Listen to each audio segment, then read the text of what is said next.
Going to open the meeting of the Planning Commission, February 20th, 2025. May I have a roll call? Newton?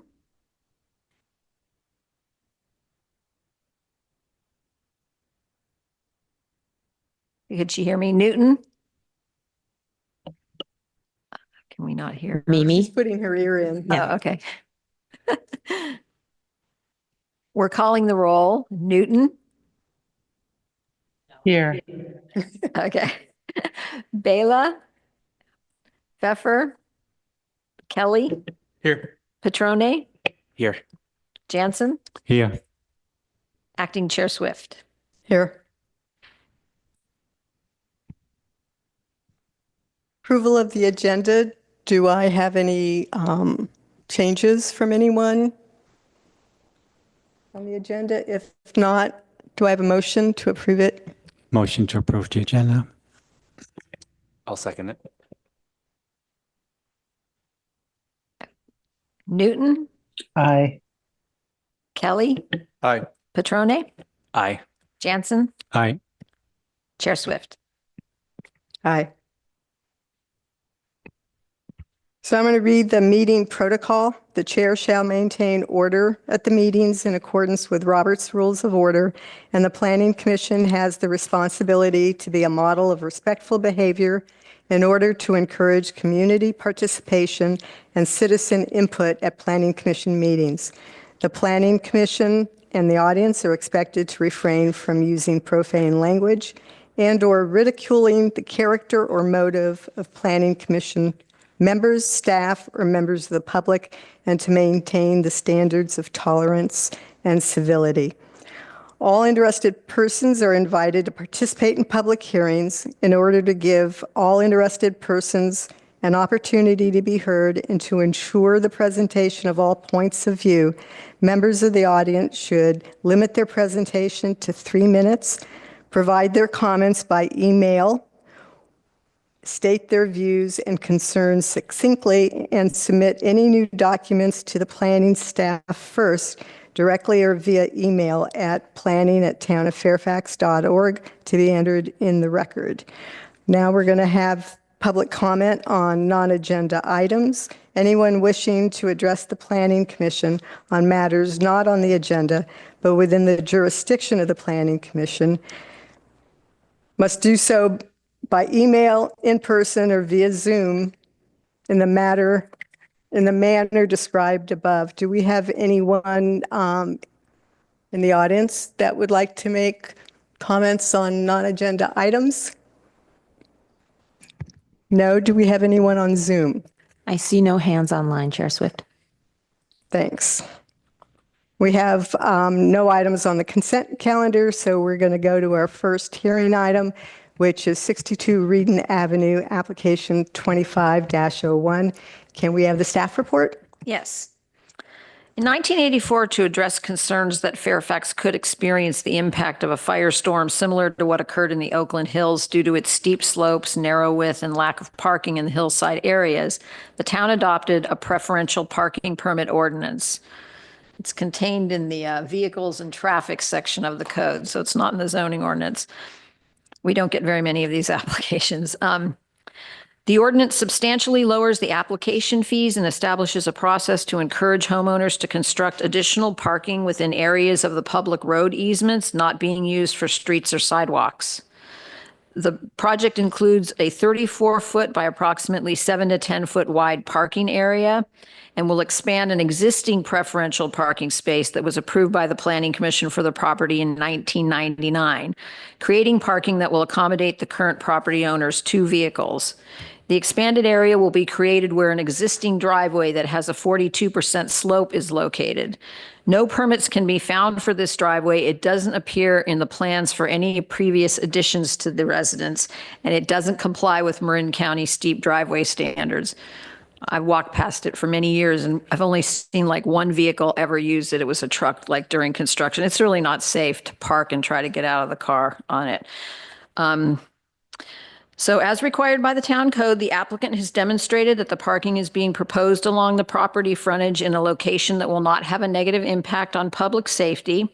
It won't substantially alter vehicle and pedestrian conditions or impact the use and enjoyment of neighboring properties, and its construction will require the investment of private funds of over $10,000 in accordance with the requirements that the town council put in place with the adoption of Resolution 1863 in December of 1994, shortly after they adopted the preferential parking ordinance. No agencies had any conditions specifically for the project. We were unable to get a written report from the Ross Valley Fire Department, but I did speak with the fire inspector, and he expressed similar concerns to those that the fire department has expressed for other preferential parking permit applications in the past. The area where the parking is proposed might conflict with the neighbors' mailboxes and on-street public parking spaces. It might narrow the improved roadway if people using the space don't keep their vehicles to the off-street parking area and their vehicles encroach into the developed roadway area. And it will not allow the 20-foot road width that the Ross Valley Fire Department requires. However, they are only able to require the 20 feet when a project is a 50% remodel to an existing house or a new house. So the preferential parking permits are conditioned upon them filing a revocable encroachment permit, which says that if the town ever needs to widen the road or has the ability to widen it, that we can revoke their preferential parking and they lose their parking and the road gets widened. We understand the fire department's concerns, but the preferential parking ordinance was created by the town attorneys, and it makes it clear that the parking permits can be rescinded. Therefore, we're recommending that the Planning Commission approve the requested preferential parking based on the findings and subject to the conditions contained in the resolution attached to your staff report. I did go out there again today after speaking with Acting Chair Swift to look at the one tree that's to the east of the parking space. And when I look at it again, I do share her concerns. You know, it doesn't have any leaves right now, but I wanted you to consider adding the following condition to the resolution as the last condition under miscellaneous. And it would be, the applicant shall submit with their building permit a report from an ISA certified arborist assessing the health of the tree to the east of the preferential parking space and making recommendation for how to protect the health of the tree during the construction process, and shall be on site if the arborist feels it's necessary during any excavation within 10 feet of the tree trunk or other distance recommended by the arborist to ensure the tree is protected during the excavation process. And that would conclude our report. Thank you. Do any commissioners have questions? Thank you. So if you're looking at the lot lines, the lot has a sort of a little bulb out and then it goes back to the frontage. So my understanding is that typically if you allow an improvement on the public right of way, you go from the corner of the lot line towards the road with beating it at a 90-degree angle. I think what's proposed is extending the lot line under up, say, 45-degree, partially getting in front of the neighbor's property. But I'm not clear. So there's nothing in the code that says it has to be done that way. And they have their parking, they have their mailboxes there. So it's not an area that someone is parking in where it's going to extend over towards their frontage. Their parking exists on the other side of their mailboxes. So I don't believe this will interfere with anything that they've got out there. They being the applicant. The neighbor. The neighbor's mailbox is there. Yeah. And everybody was noticed. So we got one comment from a neighbor and his concern, I hope you all got it by email. His main concern seems to be the length of the time the construction will take. But I know the applicant wants it done quickly as possible because, you know, it's not great parking out there for them right now. Okay, thank you. Yep. And so just to clarify, there were no comments from the immediate adjacent neighbor specifically about their mailboxes as noted by the Sure fire where chief. this person that commented lives. Did he put his address on it? It came in the, think he did. I'm not sure. You know, our council long ago passed an ordinance requiring not only the residents, but tenants to be notified. So everyone's been notified 10 days before the meeting. So they're all aware of it, and they may be zooming in to comment. I don't know. Okay, so specifically about the mailboxes, there's no known comment from the adjacent. No. Got it. Thank you. And I think the other concern of, I assume, a neighbor somewhere on that street was the tree, because he did ask if it was going to affect the trees, any of the trees. Yeah, yeah. Construction vehicles, but you know, we have the conditions in place. They have to coordinate with the police department. You know, they can't block the street longer than a certain amount of time without the approval of the police department and the building official. And that's just, you know, it's never fun for anybody, including the owners, when construction's occurring. Just kind of have to do the best you can during it. I'm having trouble figuring out the drawings. I can't, how wide is the proposed parking area? I can't see that dimension so from the existing street Yeah, edge. Okay, when they're proposing the new part, it gets to be 10 feet wide, but it varies in width from like 7 to 10 feet from the edge of the road to the back of the. Where can I see that in the documents? I don't Is there know a if he sheet? called it out, but that was I scaled it, right? Oh, okay. On the engineered drawings, let's see. Scaled it on page SH 2.1. Yeah, that's the drawing I find confusing. I can't figure out how wide they're proposing to make the spot. It looks like 10-ish feet. And then I can't tell what happens sort of to the northeast of that. If north, I guess that's not a east. So along the road edge, are they, I can't tell from the drawings. I can't tell what's happening. So you have to look at them in conjunction with like the cross sections and the elevation. So it's going to start, it's pretty level by this right at the edge of the road. So they probably will be a very minimal, maybe just a curb. And then it increases in height to keep it level with the street as it goes back. And so the retaining wall is going to increase in height as you're going back towards the house. So where the drawing shows an existing parking space just to the, I guess it would be east In front of the of neighbor's the house. diagonal wall. That's not affected. Where does grade run into this new proposed wall? I can't tell. Okay, maybe I'm not understanding the question. So if you look at the elevations, right? The edge of the street's at like 100 and I think let's see, I called it out here. It's 105 and 100. So it's at 100, right? Okay. And then in order to keep it at 100, when you get back to 95, which is what the grade is at the back of the wall, you're going to need like a 5.5 foot retaining wall. And that's Okay. going to be facing their house. That they're going to be looking at it. The mailboxes are to the east of the wall will not be very high. It may just be a curb, but it has to be Yeah, able to that's- support the weight of.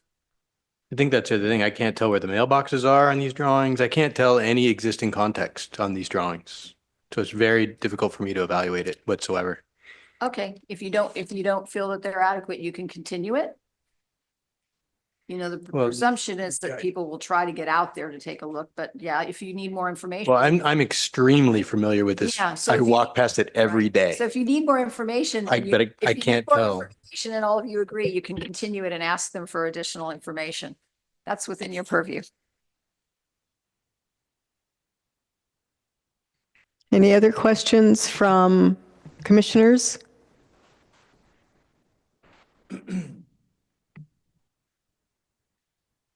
Is the applicant here? Would you like to speak or come up and there's some questions maybe the commission might have for you? Do you know if your engineer is he attending? The guy who drew the drawings? Okay. Okay.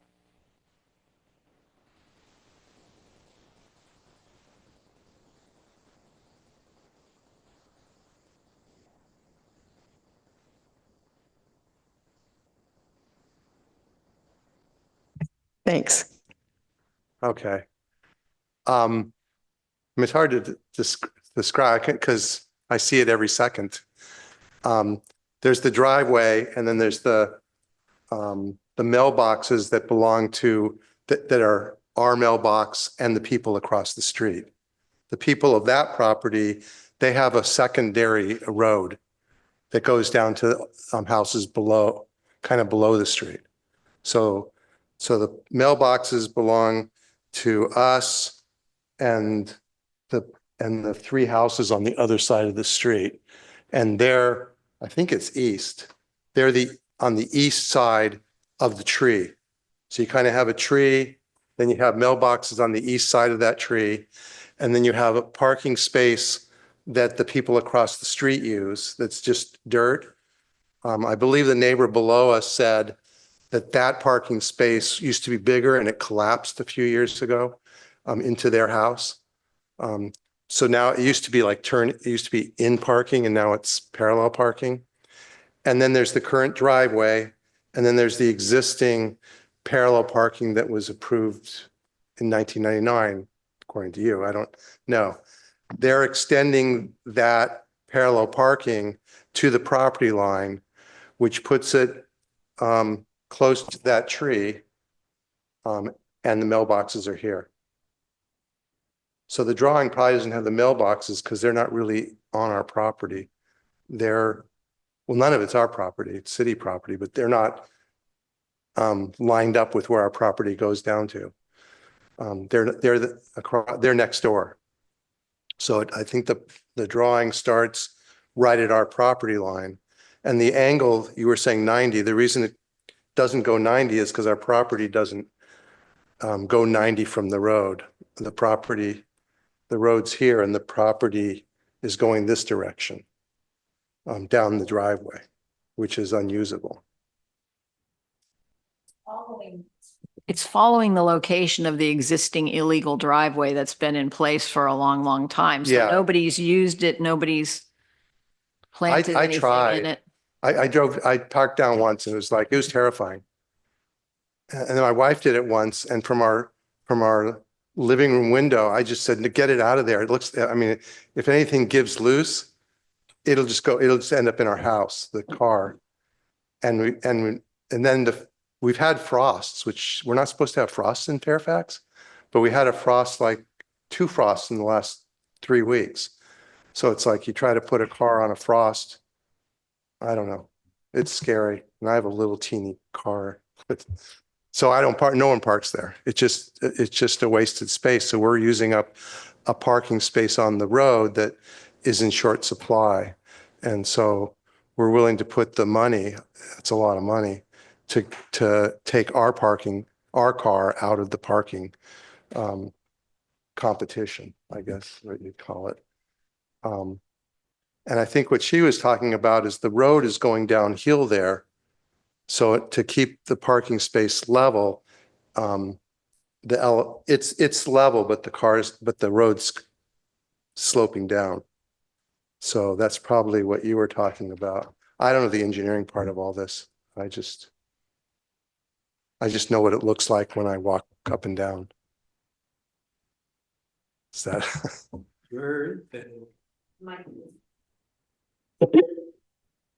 Your project starts uphill from the tree and Yeah. mailboxes. Ours is above the tree. There's also the neighbor's water. Yeah. So there's the tree, then there's their water meter. And then ours starts right past that at where the driveway is now. Yep. Okay. So Great. we're not taking any dirt. We're basically, the new wall is like a foot in from where the driveway is now. So the driveway is being torn out, and then the wall to hold the back side of the parking space is on where the driveway is now. And then from the driveway to the current space is giving us 11 more feet this way. And then he's going, like she said, different amounts to keep it even with the other retaining wall that's already there. There's already a 5-foot retaining wall there, and it's just extending that in the same direction. So, but it gets less steep. It gets more steep. Gets more steep. It changes. Yeah.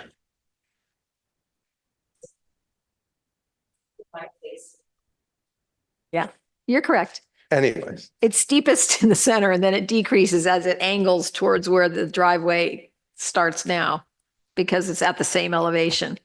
so As the road. when it's all done, basically from a view, from someone driving up the road in a view, They're not gonna. it will just look like the parking spaces longer is what it'll look like. Right. Because we'll be able to get 2 cars instead of 1.5 car. We can get 1.5 cars, but I can't figure out how to get my half car in there.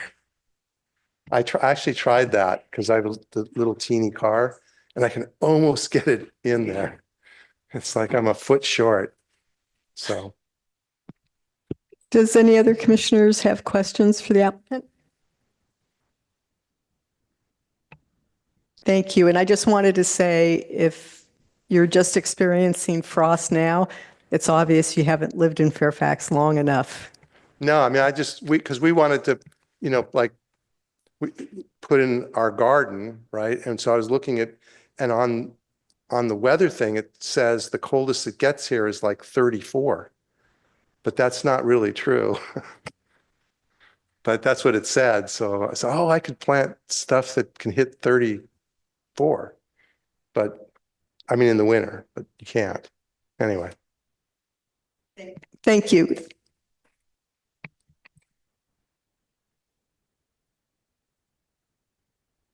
Does anyone in the audience have comments on this application?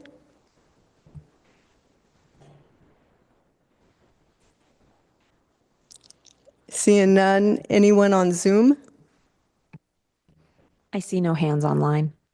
Thank you. So closing public comment on this application, I'm going to bring it back to the commission for deliberation.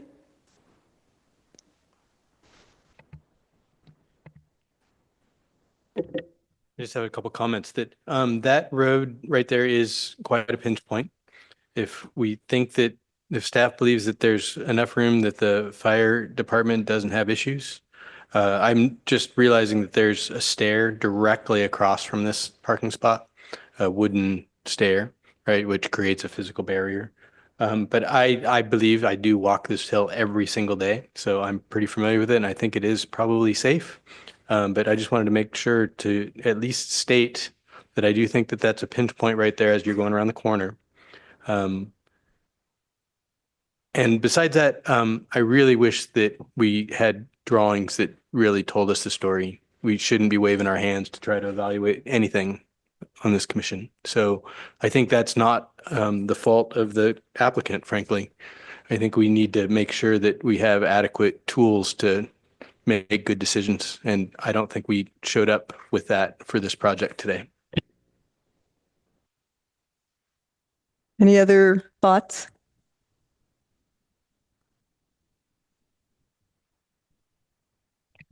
I had a couple. I'm in favor of the application with the additional condition that staff proposed.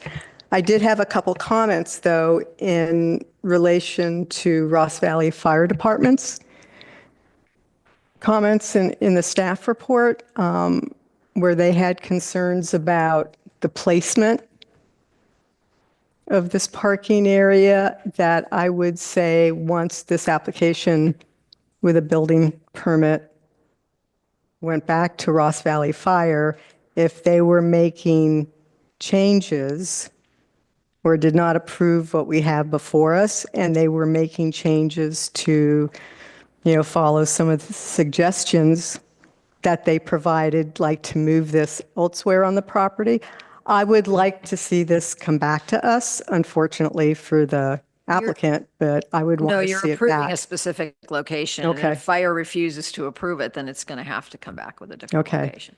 And then just kind of a general comment. We've had these permits come before us. We've had a couple come before us, and I know there aren't that many preferential parking permits issued in town. However, when you drive around, especially up in the hills, you will see a lot of public right-of-way in front of houses that have signs on them that says parking is for this address, right? But those aren't permits. That's public right-of-way.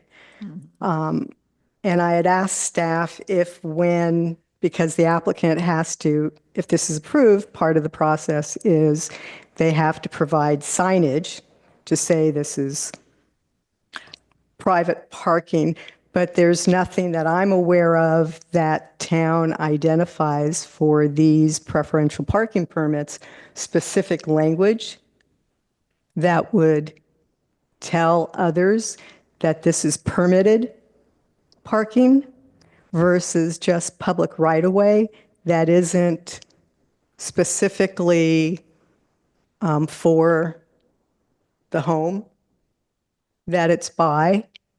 So because of that, you will have people up in the hills that see a sign that says, parking for this address only, and may not use that parking, which may mean that the roads could be a little bit more clogged because they aren't using that, because they're thinking that that space is for a particular parcel.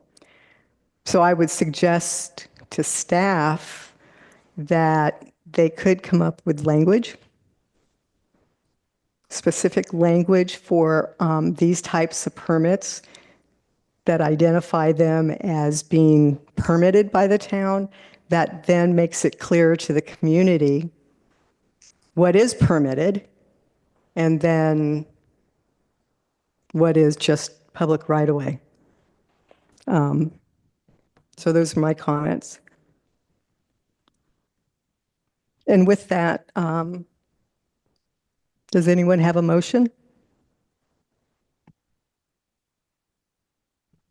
I would like to make one addition, if I may, or a suggestion here.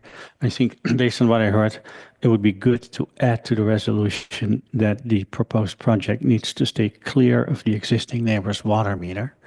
If we do that, you automatically solve the issue of the tree and mailboxes. And then I don't know what the correct distance is from a water meter for a structure like this, but probably 2 feet or something, or a foot. I don't know. Maybe staff will. And of course, there's a further implication. If you wouldn't do that, you'd have a bigger problem. But Yeah, so we did receive comments from the water district. They just said they have no comments.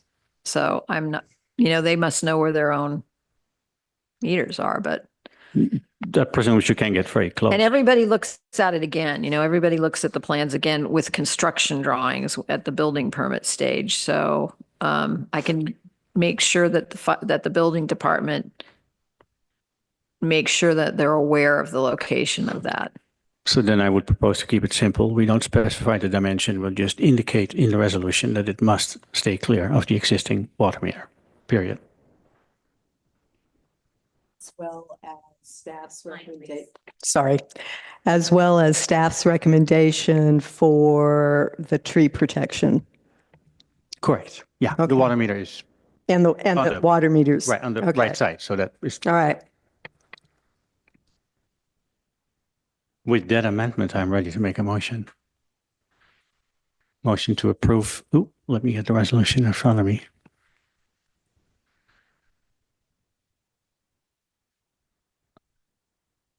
It has no title. That is wrong. Is that correct? Oh, there it is. It's not in Something. bold.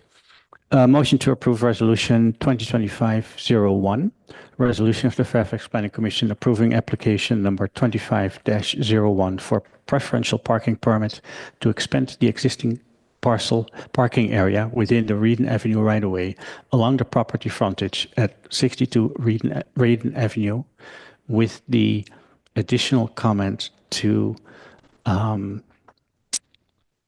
make sure the expansion stays clear of the existing water meter of the eastern neighbors. And the requirement that they provide an ISA certified arborist report making recommendations. For staff recommendations. I'll second. Okay, I will call the roll. So Newton, Aye. Kelly, Aye. Petrone, Aye. Jansen, Aye. Acting Chair Swift. Aye. Thank you. And there is, for this as well, staff, there is a 10-day appeal process, correct? Correct. Okay. Thank you. You can contact, do you want me to call you tomorrow? Is it a question that I can answer? Okay. It's only related to the tree. Come up to the mic. You're going to continue this because you're on my statement of that question. Off, and I'm sorry because I don't know how but the tree that's there now, I could probably just talk to you because the PG&E line goes right through that tree. And Unk? no, right? Yeah. It just, We can talk about the tree tomorrow. I mean, it's not really part of this, but we need to figure out how to make sure it's safe. Yeah. I'll call you tomorrow. Okay. Thank you. Okay.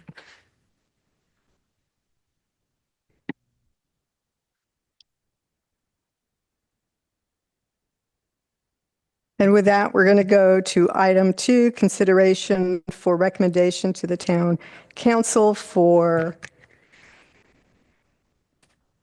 a resolution approving, recommending changes to 17048 of our code. Can we have a staff report? Sure. And Tamala, I have a PowerPoint. So if you could give me the ability to share.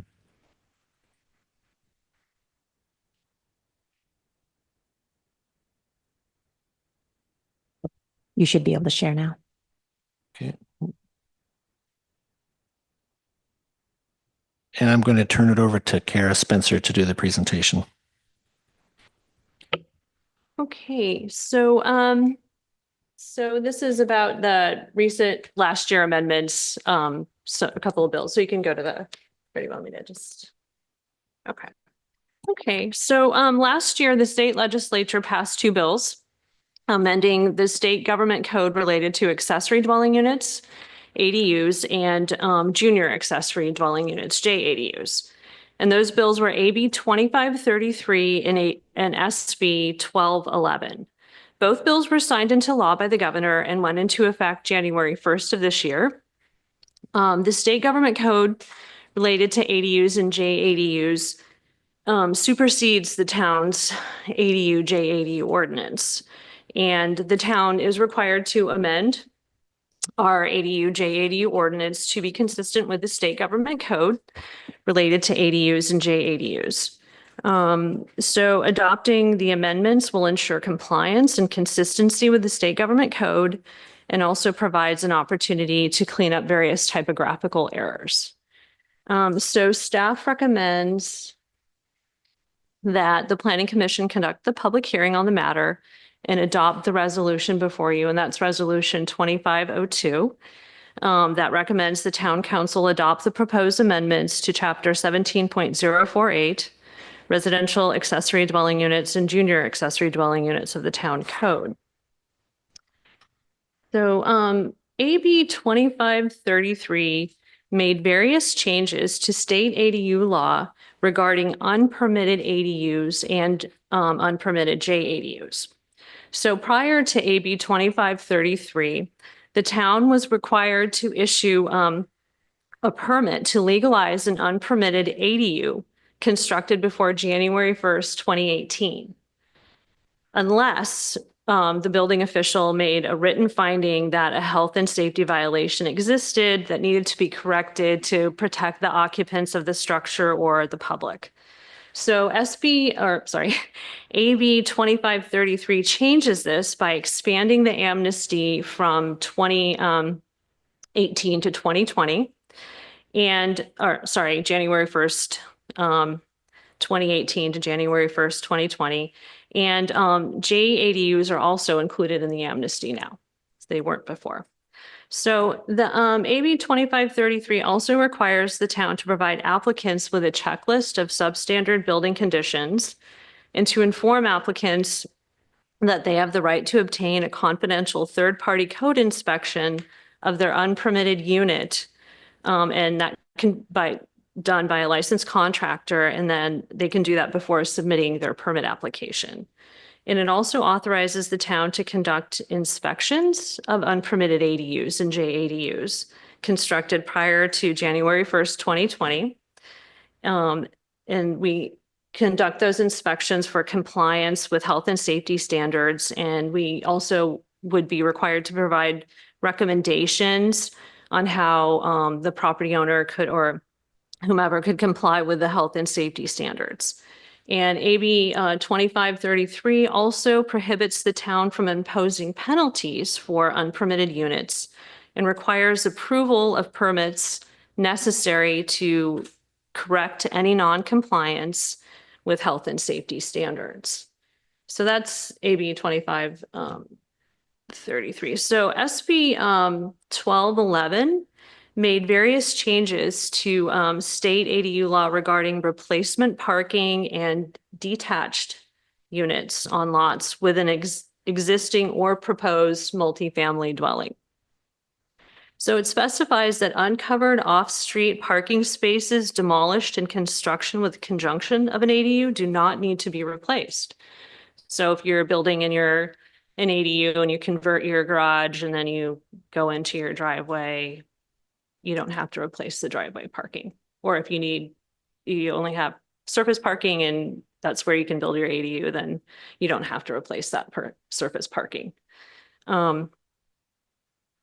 Okay, so it also adds a new definition of livable space. And that is space in a dwelling intended for human habitation, including living, sleeping, eating, cooking, or sanitation. And this was added because jurisdictions are required to ministerially approve qualifying building permit applications for ADUs within portions of existing multifamily structures that are not used as livable space. So that's a quote from the code. And so now there is a definition of what livable space is. It also, SB 1211 also increases the number of detached ADUs on a lot with an existing multifamily. So currently it's limited to 2. And now an existing multifamily structure can have up to 8 detached ADUs, or up to as many, they can have up to the number of ADUs as there are primary dwelling units on the lot. So not whatever is greater. So not to exceed 8. So it's the maximum is 8. Whichever is less, correct? Sorry, yes, whichever is less. Yes, and I even have that on my paper here. Okay, so right now a multifamily property can have 2 detached ADUs. What SB 1211 does is it allows up to 8 for an existing multifamily property, or it can have the number of detached ADUs that equals the number of units in the multifamily building, but whichever is less. So yeah, so it pretty much maxes out at 8. And but it doesn't change proposed multifamily buildings. They're still limited to 2 detached units. So proposed multifamily building can have 2 detached ADUs. And then it also clarifies that local agencies are not permitted to apply objective development standards on what are considered called state exempt classes of ADUs. And these are also referred to as 66323 units. And these are units created pursuant to Government Code Section 66323. And these are the same units that are in our code that are allowed under subsection D1. And these are basically ADUs and JADUs that are converted from an existing or proposed single-family house or accessory building. Detached ADUs on lots with a proposed or existing single-family dwelling. ADUs converted from multifamily structure spaces not used as livable space, and multifamily detached ADUs. So, Next one. yep. So then the next steps would be that the Planning Commission would adopt the resolution this evening. That should be February 20th, by the way. Sorry. Sorry. And then the town council would hear the first reading on March 5th, and then the second reading April 2nd, and then the amendments would be effective by May 2nd. So that concludes the staff report. We're open for questions. I'm going to go last on this one. Any questions or for staff? Well, I have 8 items here, but I think it's probably better if we do that in a discussion, because if you change a word, it changes the meaning. So maybe I'll do that after we have input from the public. Anyone else with questions? Yeah, specifically on AB 253, the unpermitted ADU, JADU. So the mechanism is they can have a third party inspector come in to sort of give it a clean bill of code health, right? I guess my question is, on the city side, because we don't technically have code enforcement, right? What's our mechanism for sort of reviewing that? How does that process work? Is that something that staff has thought of yet? Well, we do have our building official is also our code enforcement officer. So if they wanted to have a third party inspector, then we would do a peer review of the report. Okay, so it's up to the applicant as to whether or not they want the third party or Correct. just use our building department for the inspection. Correct. We'd I prefer that they just use our building department. We have a very reasonable building official, so I don't think anybody would want to do the third party inspection. So Got it. Okay. Thank you. Any other questions? Commissioner Newton? Okay. So is there a due date on this? I know once the code has been changed and finalized, it's sent to HCD. But unlike the housing element, we don't have a date, correct?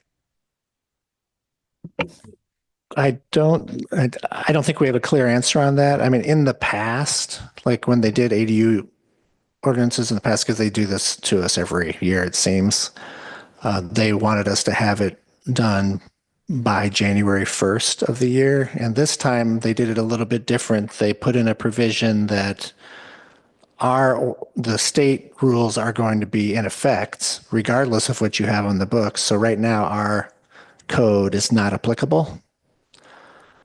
So we are required to use the state ADU code until we update our code. So they don't technically have a time limit, although I think eventually they would probably send us a letter asking us why we haven't updated our code yet. But and a question as to the validity of our code. We've got changes that we're required to add in based on the 2 laws, correct? Or the legislation. But is our entire code section not enforceable now, even if the parts of it don't relate at all to the 2 new laws? Or is it just if we have conflicts with those two laws, then that's not enforceable? In other words, we have sections in this code that apply to processes and definitions and things like that. I guess my thinking is that those things would still be applicable. It's just that anything that doesn't take in the new laws or conflicts with it wouldn't be applicable. But I'm not sure of the answer on that, so that's why I'm asking. Yeah, I think the latter is correct. If there's, I think we would follow our processes, but if there is something that conflicts, we have to default to the state. Okay, all right. I was hoping that was the answer. And I appreciate getting a red line version of the existing code. We got our staff report on Friday, and I know we had technical issues in town. And I said this during the housing element process, I think a red line version of a code helps the planning commission understand what the changes are and relate to them. And it's a good double check. Definitely helps the public understand what's being changed. And I'm sure it helps the town council, in the same way. So we got our staff report Friday. Tuesday, we got a revised staff report that had a revised draft ordinance and a revised draft code and the red line version of the changes to the existing code. So I've been kind of going over all three of those, and what I've found is the latest revised staff report and ordinance and draft code seem to have errors in it. In the draft code in the red line version. And I've kind of listed those for me. And I also have questions as well, just on the content. So I'm going to kind of take these one by one. And I can provide what I see as errors after the meeting, okay? But in 17048.010, paren B, paren 4, which speaks to the effect of conforming, it changes division C to subsection 0 below. So, and there's a few places in the draft code where the references are to a subsection 0. So I think those are errors that should have had an actual subsection in them, but that was one. A question I have, efficiency kitchens. So one of the changes that was made was in our existing code, we had a specific minimum size of an efficiency kitchen's food prep counters from a stated 15 square feet to a reasonable size in relation to the size of the JDU. And that language of the reasonable size comes from the new laws. And it didn't seem to limit it only to JDUs. So my two questions on this would be, going forward, how do we determine a reasonable size of a food prep counter in a JDU if there's no specific measurement that we go by? Do we know how we're going to approach that?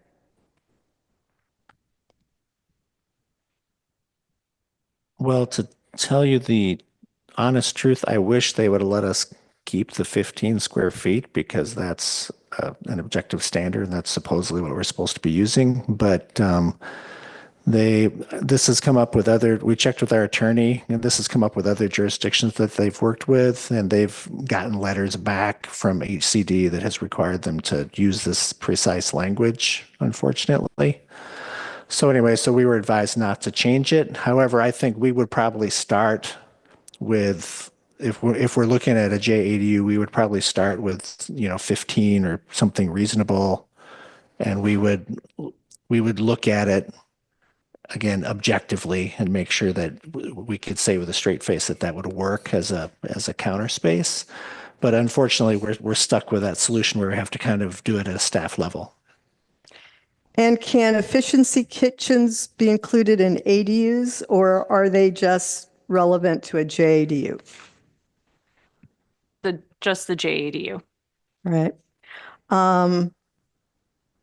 So in the definitions section, some of the definitions we had in the existing code were eliminated from the new draft, but the draft still says that one is to look to the general Title 17 definitions section for some of the some of the wording in the code. So a couple of the ones that were taken out of the definitions related to multifamily dwellings, multifamily lots, but I don't believe those are listed in the general definition section of Title 17. So I didn't know if that was intentional or not, or staff didn't think that those needed a definition. So that was another question I had on that. Page 3, approvals, D1A is bolded as converted on a single family lot, but then that section speaks to zoning in mixed use zoning areas as well as residential zone lots. So my question was, does the heading of converted on a single family lot, is that still applicable when we're talking about mixed use? So that I'm just throwing that out there. We've got a section in D2 on page 4 regarding peak height. And it references a section in the zoning, not the height section. So just to let you know that, and I'll provide you that after the meeting. The zoning section was changed from stating that ADUs and JDUs were allowed in all residential districts to ADUs being allowed in all zones, but must be accessory to a permitted residential use. And just a recognition that not all of our zones in town are residential. We have public domain and, but again, this is saying that it has to be accessory to a permitted residential use. So it has to have a residence on it to begin with. But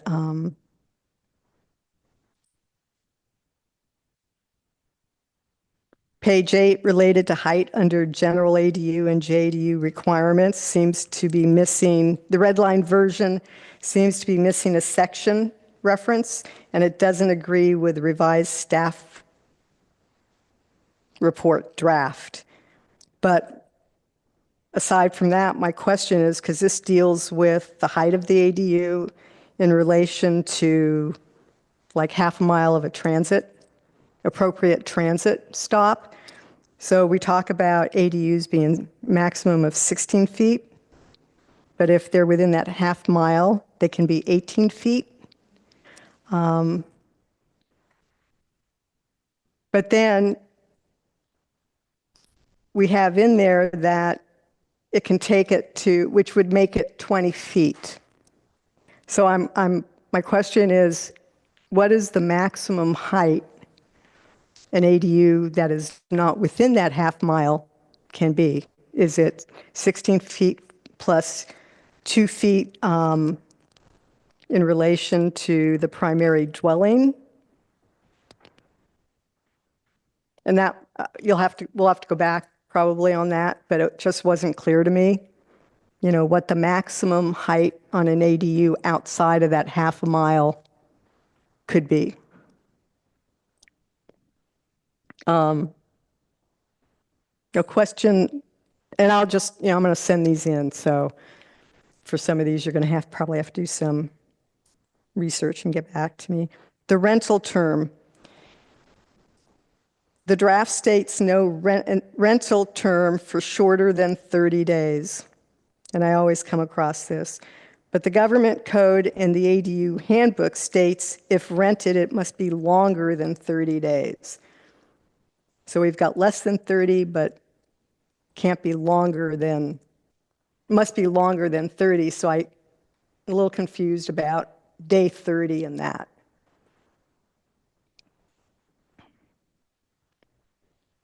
And then we have a new section on rent reporting. And it talks about the submittal requirements. And the existing code says the Director of Planning and Building Services will establish submittal requirements consistent with department regulations. But that's been changed to state, to give ADU applicants specific guidance on must provide the town with an estimate of the projected annual rent when they apply for the building permit, and then each year they must file a report within specific timeframes or to provide you information on what the actual rent was for the prior year. And that section ends with the town may enforce this provision in accordance with applicable law. And my question is, what would the applicable law be that we have to enforce that if someone with an ADU doesn't submit their required annual reports? And I know you all have a hard time sometimes getting those reports, but you know, the enforcement in accordance with applicable law is a little concerning because it doesn't really state what that means. And then I have two last ones that I think are errors that are missing subsection references, and that's one on passageways and one on parking on page 8. And then should we get to the reso, we've changed the reso number, but within the reso, we said that it was passed. We still have a February 2024 date in there, in the body of it. So those are my questions and comments.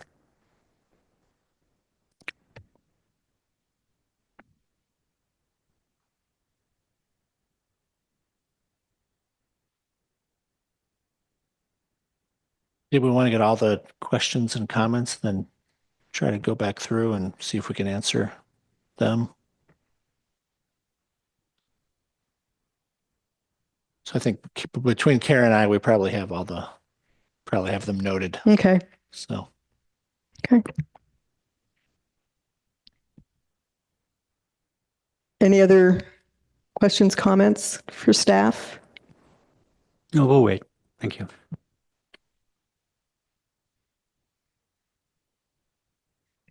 Okay, so do we want to go through and clarify those? So I can I'm sorry address- to interrupt. Are we doing the public comment? Oh, sorry. Oh, yeah, okay. Should we open public comment at this time and then take it? Yeah, maybe we should, because I mean, we're going to be clarifying things, but that it may be good to do that in more of a dialogue, so we can take some public comment now. If that's okay, per the chair, that's what I would recommend. So we'll now open public comment on this item. If you want to come on up, you have 3 minutes.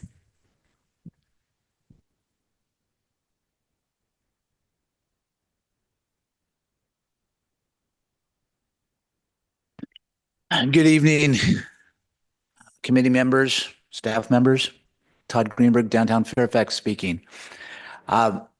It's apparent to me listening to you and hearing the noted gaps in the report and the uncertainty about certain things that there's still more work to be done.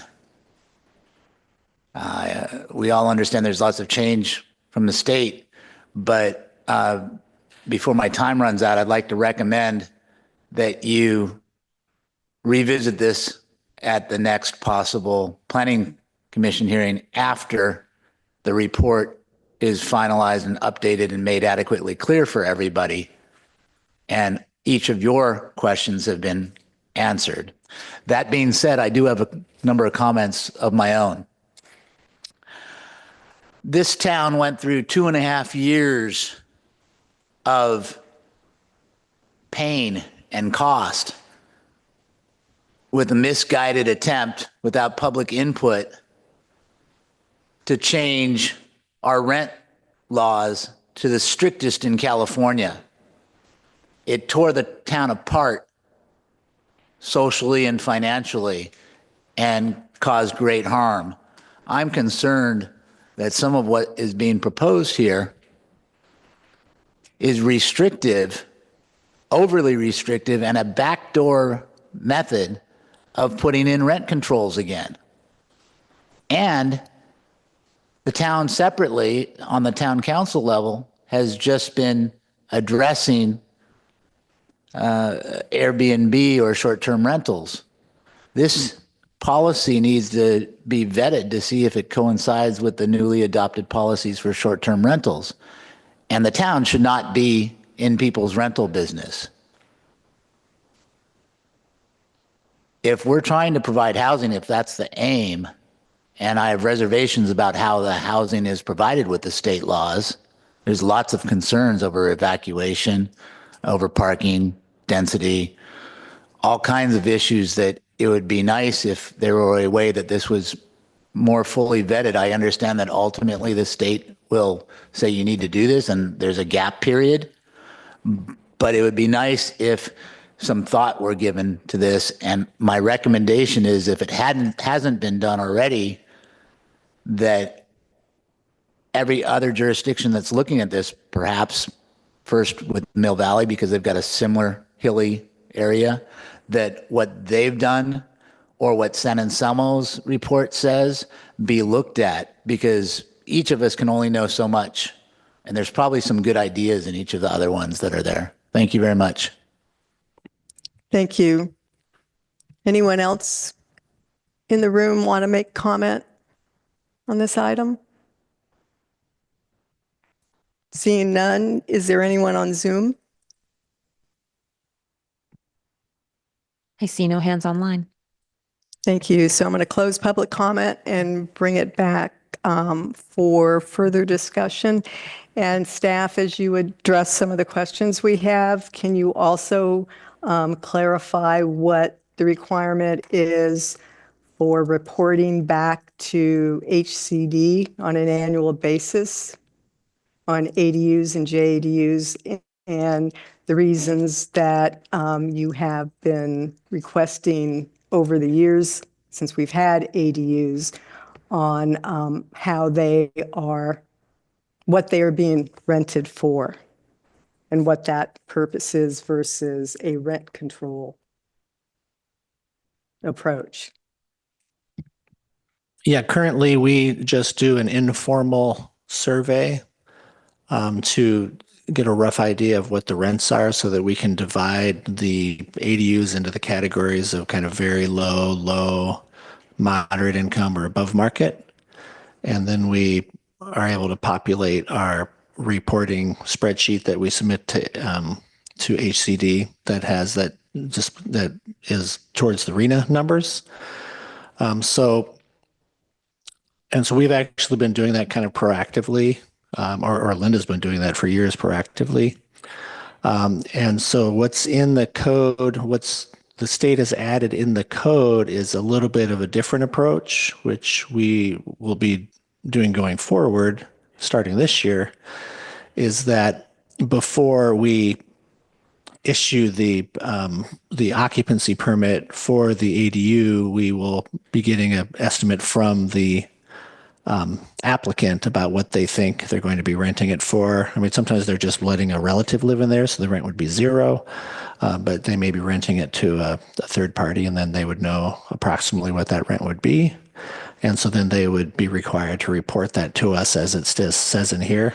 And then they would also be required to get an update every year. And I think to your point that you mentioned earlier about enforcement, I think it's going to be easier to get it the first time because we just won't give them an occupancy permit until it's one of the conditions of approval. They'll have to satisfy the conditions of approval.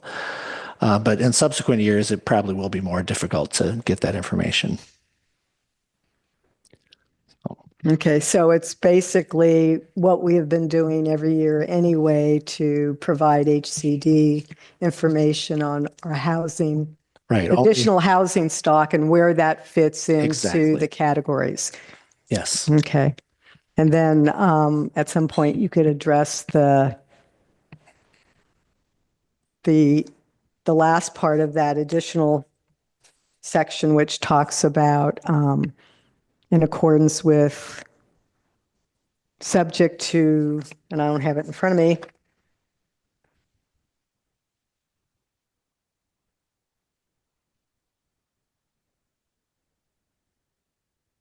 May enforce this provision in accordance with applicable law, how we would do that. I think in the case of Fairfax, like again, in subsequent years, we will just simply be asking nicely like Linda does now. So I don't think we have much more than that, honestly. Okay. Did you want to take this time to address the other questions or whatever you can do? I know it was kind of off the cuff, so. Sure, I can do definitions maybe, because I think Sorry, I can address the the zeros that refer to the subsections. Unfortunately, I think that's something that happened when the document was converted to a PDF. It didn't read whatever the parentheses were that were in it. That's, I believe, what happened, and I didn't catch that looking through the PDF. So that's an error. and almost I think all of them, or probably almost all of them, are intending to refer to the definition section. So I think that's what they're referring to. Because when they say subsection blank, they're supposed to be referring to subsection 008 definitions in parentheses. Yeah, but that subsection Or C, 0 goes. or C. Yeah, but that goes throughout, not Yeah. throughout the document, but that's in several places. So I think perhaps depending on, the rest of the commission's thoughts on this, I think I have questions on how on some of these items. I don't know if some of it was intentional or you've answered a couple of them, but it's not clear to me, like on the ADU height. Do you want to take a step? Yeah, so ADUs can be three heights. Okay, they can be 16 feet high, or they can be up to 18 feet high if the ADU is in a half a mile walking distance of, well, these are for detached ADUs. They can actually be four heights. They can be 25 feet too, if it's an attached unit.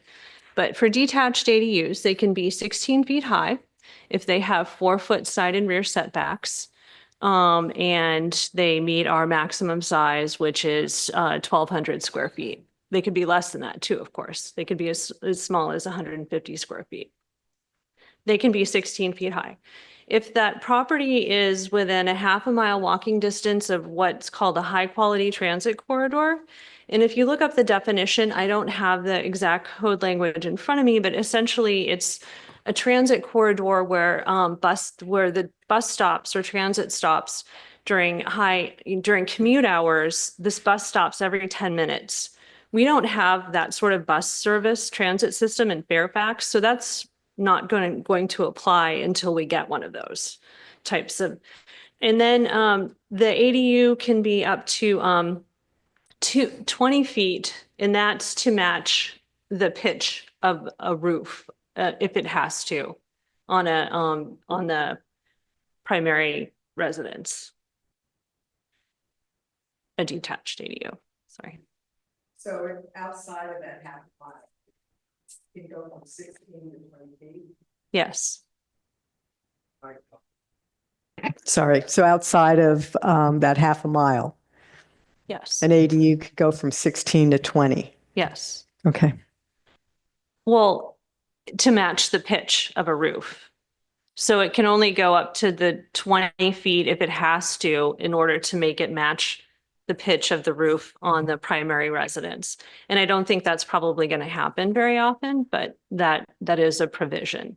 And so far, no one has ever applied that in the town.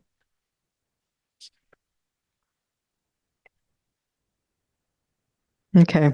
And there were other questions that I had. I don't know if you want to, and I can just submit them after the meeting, depending on what the commission wants to do, because there's also the ones that I was referencing specific errors as far as what you said with the conversion to PDF. So, I can do, depending on what the council wants to do with this, the commission wants to do with this, I can just submit those afterwards.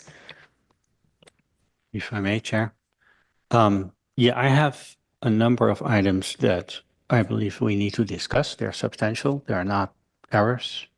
I also noted I reviewed the non-redlined version, which doesn't have those 0 arrows in it. So there's clearly something wrong between the two. But when we're ready to do that, I would be happy to jump in. Which I guess is now. Okay. That's sure. Interestingly, the very first one that I have, I think there are 6 that I have that are relevant, and already mentioned by Chair Swift. That is E1 zoning, the non-red light, page 5. There's E1A. ADUs are permitted in all zoning districts, and I think I said was mentioned. If you don't mean all, you should not type all. It should be either you exclude the ones that are not applicable or you list the ones that are. And I know it says residential, but that's all is a very broad word to use. So I would certainly want to change that in the resolution. And I think maybe if commissioners want to respond to any of those, maybe we should do that. Worth discussing. Otherwise, I'll just keep going. Under that is section E4, the rental term. It was discussed, the 30 days. I noted something different. What it says, which is an amended piece of text, an ADU, JADU constructed with a building permit or ADU permit prior to January 2020, etc. I think that should be a building permit and an ADU. And that's a big difference. And I believe that's the intent, I think, of state law is to say, well, anything that is brought online after 2020 is intended to be a true rental and not a short term, because you get beneficial or preferential treatment. And so in order for a legal ADU to exist before that, you need a building permit and an ADU permit, and not an or, because then you could play a strange card game. Might be controversial, and I'm not clear if it's a typo or I have a different opinion about what is intended. I'll keep going. This is in section F2. That's page 8 of the non-redlined version. The floor area ratio is described, and then it references a subsection above, F1B, but that is only one paragraph that describes the maximum size. And the same F1C contains a lot of more information. So I believe that both need to be in there. To be specific, B, the one that is referenced, says that a lot created with a primary dwelling unit is further limited to 50% of the floor area of the existing primary dwelling. So that is referenced, but what is not referenced is C, which indicates that the size may be further limited, and I'm skipping through some of them of the ADU, but not the application of the percent-based size limit. The front setback, the lot coverage, and et cetera, and it keeps going until it gives you the final maximum size of 850 square foot or 1200 square foot.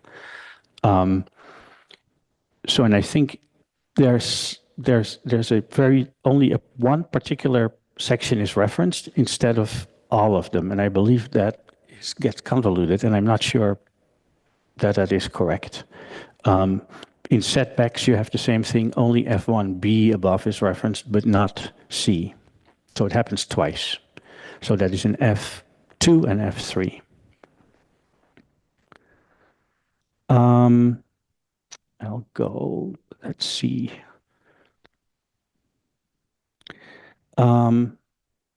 Windows for ADUs. This is in section 10, architectural requirements, subsection F. I believe this is extremely restrictive, unnecessarily so. What it says is that no window or door of the ADU may have direct line of sight to an adjoining residential property. And there's no dimensional limit. And then in section G, it says there is a limit and it is 30 feet. So that, I think that is extremely onerous. I understand you don't want windows directly looking into the neighbor's property, but it should certainly not be more than 20 feet. And I think this makes it very difficult to create an acceptable ADU, which depends on the circumstances and the lot. But so I would like to see that change. And I think that if you want to be conservative, I think it should be, the 30 feet should become 20 feet to create some opportunities. And 20 feet is significant from privacy purpose to a neighboring unit. Then the last one, that's one that really puzzles me. That's H1, general condition. That's page 11 on the unedited. It basically, this talks about that the town will not deny an ADU or JADU application due to a non-conforming zoning condition, building code violation, or unpermitted structure on the lot. And I don't believe you can circumvent a building code violation. The building code is not only CBC, there's also an IBC. And I think federal law trumps even Sacramento. So I fail to see how you could approve anything that violates the building code. And so I believe you need to strike that. Simply don't talk about it. I don't know how Sacramento thinks that's possible, but I would not recommend to put that in the local code. It comes back in the second paragraph, and there it says violates building standards. That's a little iffy definition, but it might be something that legal needs to look into, but I cannot imagine that you're allowed to do that. I think if we were to strike it, they would just write us a letter and tell us to put it back in, but I understand what you're saying. it's So, yeah, it's Yeah. mind-boggling. yeah. The law says that the law doesn't apply. Yeah. I mean, I think with that, we could probably, I mean, we could make a recommendation to the council and then we could ask our town attorney to weigh in on it. It's a legal issue. I'm not a lawyer, but Yeah, I find it. I understand what you're saying. Yeah. That I think that in fact I think that the people that probably wrote the state code are very proud of this provision. So Yeah, but they will lose to the feds if it Yeah. ever comes to bear. yeah, So those were my comments. I could summarize them if as an amendment. I'm not sure how that should work in this case. I'll bring it, I think give it back to the commission. I'm not sure how we would need to deal with all those comments. Let me ask a question, because we had architectural requirements in the current code. Okay.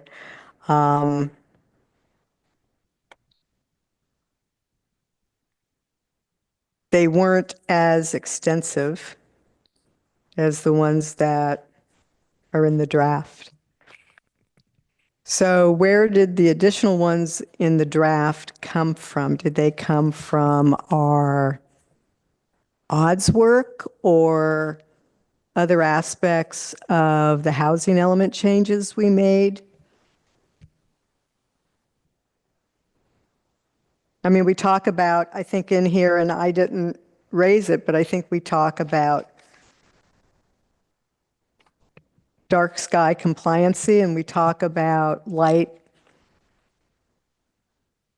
at 2 lumens on the ground, and I seem to remember that from maybe specific work we did on the housing element codes we had to change or odds. So I guess I'm wondering where the additional architectural requirements came from that are in here, because I'm thinking that they're trying to provide some kind of a consistency with something else we have. yeah. I think these are ones that came from a model code that we were using.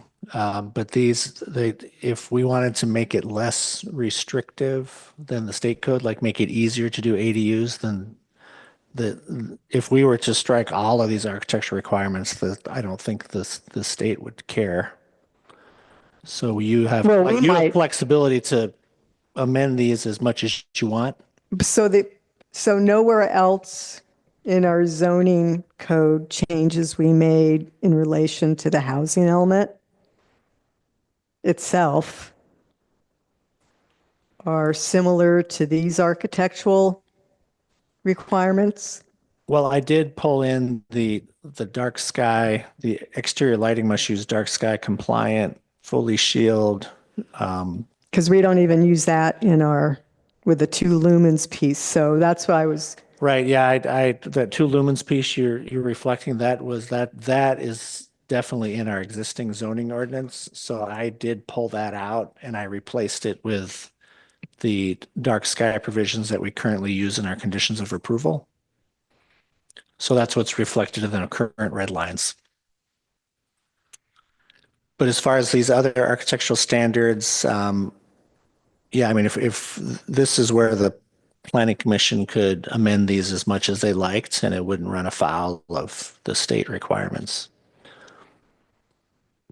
I mean, for example, the first actual requirement, right? The materials and colors of the exterior walls, roof, and windows and doors must be the same as those of the primary dwelling. That kind of tends to ignore ADUs that are prefab, right? Which is one of the biggest sort of portion of folks who are building ADUs are purchasing prefab ADUs, right? Yeah, go ahead if you have something to say. So I just want to add though that these only apply to ADUs, a second detached ADU on a 10,000 square foot lot, or to an ADU that is an addition. So they don't apply. So there are 4 classes of ADUs where none of this can apply. I see. So Okay. the primary stock of ADUs that we get, these don't apply to. Okay, so this is for a single-family home that has an existing ADU and wishes to create a second, or a single-family home that is creating an ADU as a part of its building envelope? So, this applies to a single family home that is constructing an addition. So someone who is constructing an addition to their house, and the addition is the ADU. Got it. Okay. And then it also applies. So our code allows ADUs, allows two detached ADUs on lots that are 10,000 square feet or greater. So the second ADU, if you have a 10,000 square foot lot and you have one detached ADU and you want to do your second one, that's when these extra requirements apply. And can you just walk me through the reasoning there? If it's a home with say a prefab ADU existing, and if they want their second ADU to be the same as the existing prefab ADU, they can't. It has to be similar to the existing primary house. I Yeah, and I think that's just the way that the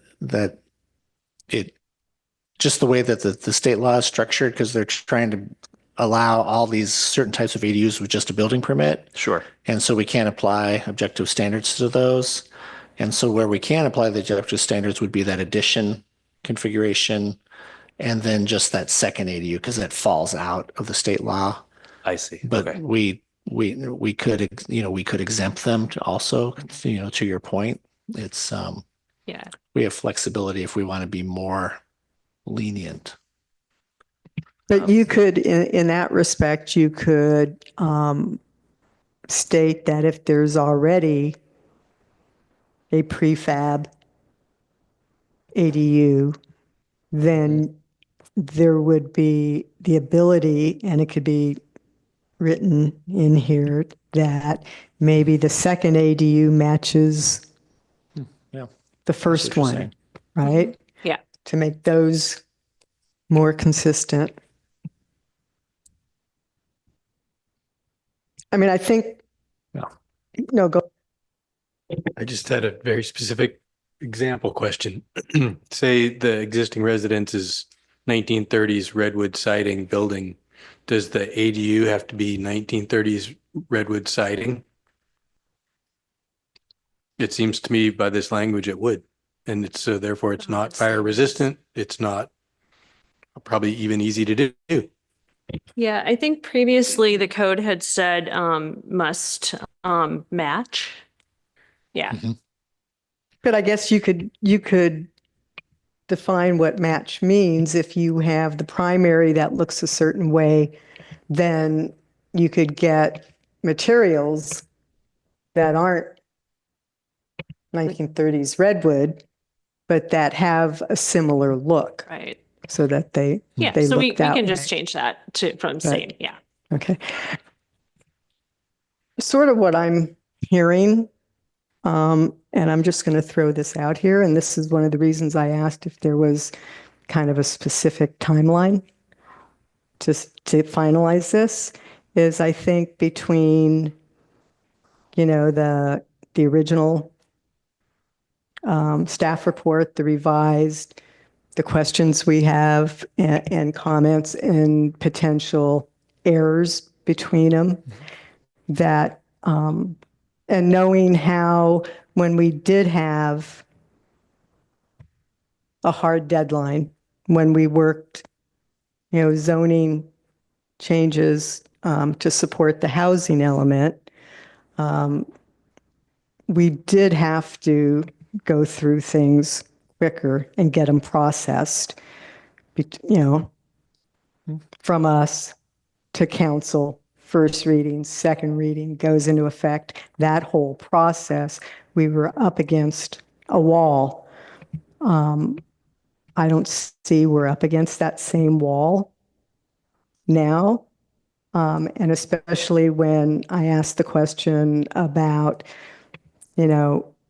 what aspects, until we update our code with the new law, the two new laws, is our whole code thrown out, or is it just the things that may be in conflict with the new law, and some of what is in our code would still be applicable, I would like us to bring this back with all the input that we provide you with the questions and, the inconsistencies, and look at it again. I mean, that would be my preference. I'd rather spend the time, since we theoretically can, to get something that is correct and that kind of meets the concerns. I don't know how the rest of the commission feels about that. Yeah, either we solve it tonight or we solve it the next meeting. We have to solve it. So, but it's a lot combined. So if you want to stay until 12, maybe we can do it. But otherwise, we should do it next meeting. Can I get a couple of if we are going to continue it, just seeing as way like we might go in that direction, get a couple of clarifications.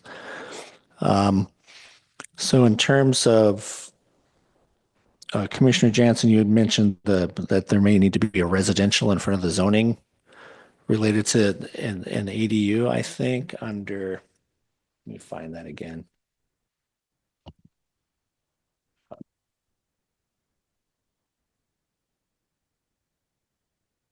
I can summarize my comments quickly, if that helps. Yeah, I think the intent was to say that ADUs are allowed in all districts, period, because we do have a lot of single-family homes that are in commercial districts and mixed-use districts in Fairfax. So the intent was if you have an existing home, even if it happens to be in a commercial district, then you can have an ADU, but you actually have to have a residential use on the property, if that makes sense. But some zoning codes are not applicable. PD, OA, they cannot have residential uses, or even if they do. Then they couldn't have a ADU, but if they did have a residential use, then they would have an ADU the way this is written. Yeah, I'm not sure that's right. As I said, it's a big difference. I believe you only want ADUs in zoning districts that allow residential uses, and commercial does. But some of the zoning codes do not. So I believe you want to exclude them, even if there is an existing non-complying residential use. Okay, so the solution that's my opinion. It's not. So the right. solution may not be to add residential zoning districts, but to maybe phrase it as districts that allow residential use. Well, and I think that's the way the current code reads. Okay. Yeah. And as I said, all is a dangerous word in legalese language, because it's Okay. Okay. so I recommend to do that, or the other way would be to exclude certain zones, but that's the best way, to just list what you allow. Okay. And then just generally, I think if we could just get nodding heads if everybody's in concurrence with the way I think Commissioner Jansen was going with the architectural requirements, we could make those changes. The architectural requirements, that was regarding the window. Like the windows Right. and the distances. And I think those are and the FAR, and the references to B and C. Correct. That's architectural.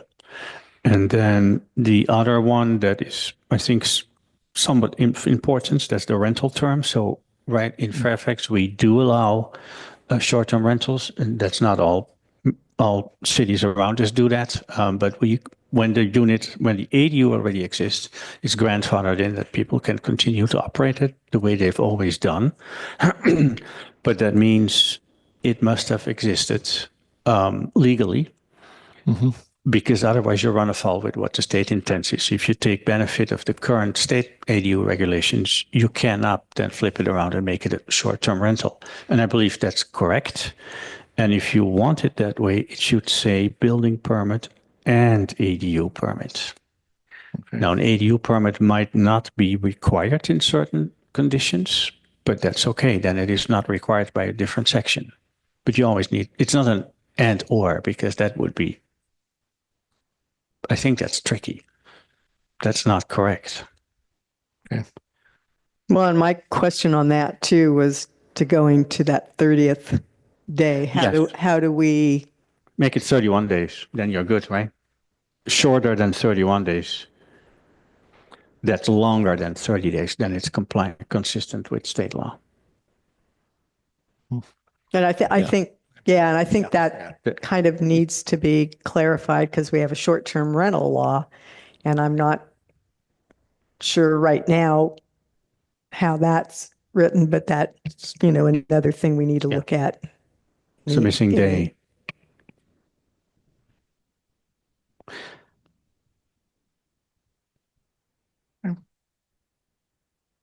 So, and I can provide, as I said earlier, my comments. So you'll have those to look at as well.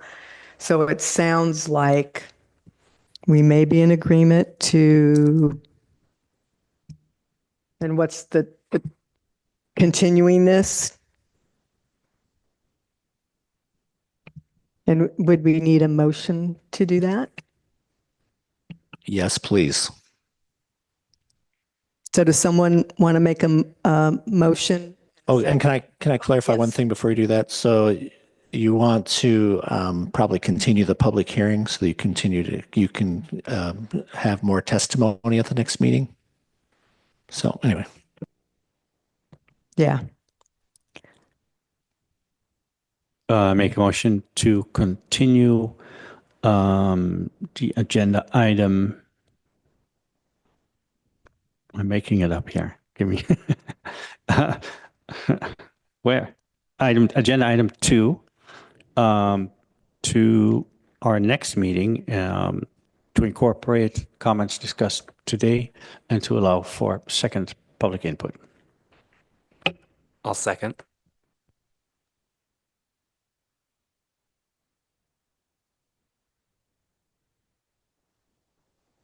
Can we have a vote?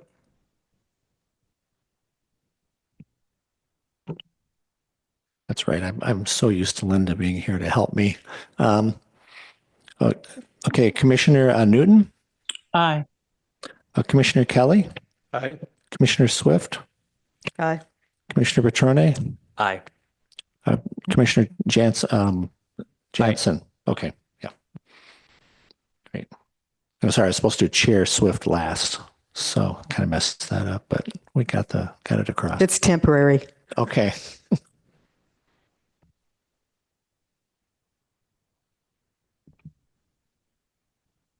So with that, we will go on, and thank you all. We'll go on to item 3.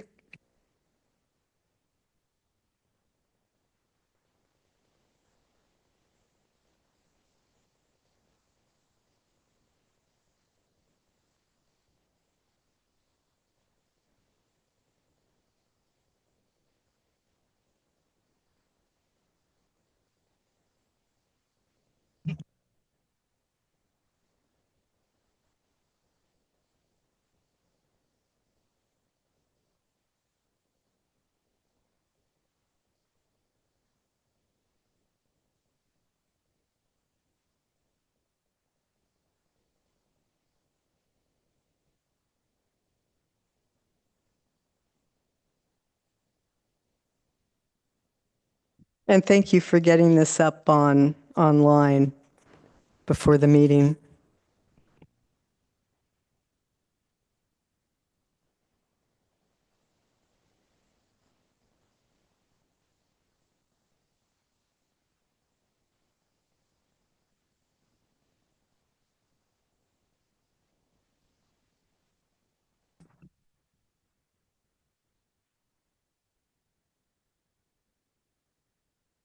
Okay, so the purpose of this agenda item is this is related to our housing element update that we did last year. And as a kind of a follow on to when you do a housing element update, you're required to kind of go back and look at the rest of your general plan and identify any inconsistencies, then update those inconsistencies as well.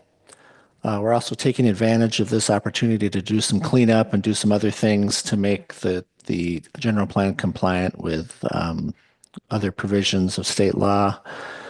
One really important update that's not directly related to the housing element, but is triggered by a housing element update, is an update to the safety element. And we updated our local hazard mitigation plan around the similar time frame as when we updated the housing element. And so it's a good time to kind of update the general plan safety element to make sure that it's consistent with modern maps and technology and all that thing and all that type of thing. And we're required to do a couple of things by state law when we do a housing element. One is to identify any neighborhood that doesn't have more than 1 point or doesn't have 2 points of access, that only has kind of one way in and one way out, to kind of identify which, not that we can necessarily do too much about it, but we need to at least identify those areas where they are difficult to escape from, and like in case of a fire or a flood or some other emergency. So that's one thing we need to accomplish. And it's particularly important to get the safety element updated, just because in case we did have a natural disaster, it's always good to have your plans updated and modern and in order when you're responding to a disaster, for both for practical reasons and also for reimbursement funding reasons. So this is really a repeat of this of the same presentation that you saw in October, but we figured that now that you had the opportunity to kind of digest it, maybe we can go a little bit slower through it and collect any comments, and then see how we wanted to proceed from here, whether we wanted to break this up into components and have follow-on meetings, or whether we're ready to kind of advance some of this on to the town council.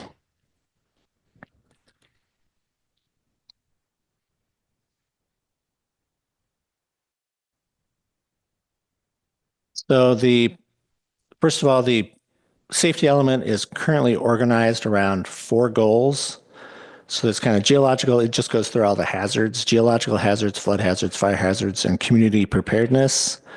One particular weakness of it is it does not address police protection services. And it acknowledges climate change, but it doesn't have any policies or programs specifically to address it. I'm sorry, can I ask a quick question? When you talk about the current one is centered around 4 areas, are you talking about the draft, or are you talking about the current safety element? The 2012 safety element. Okay.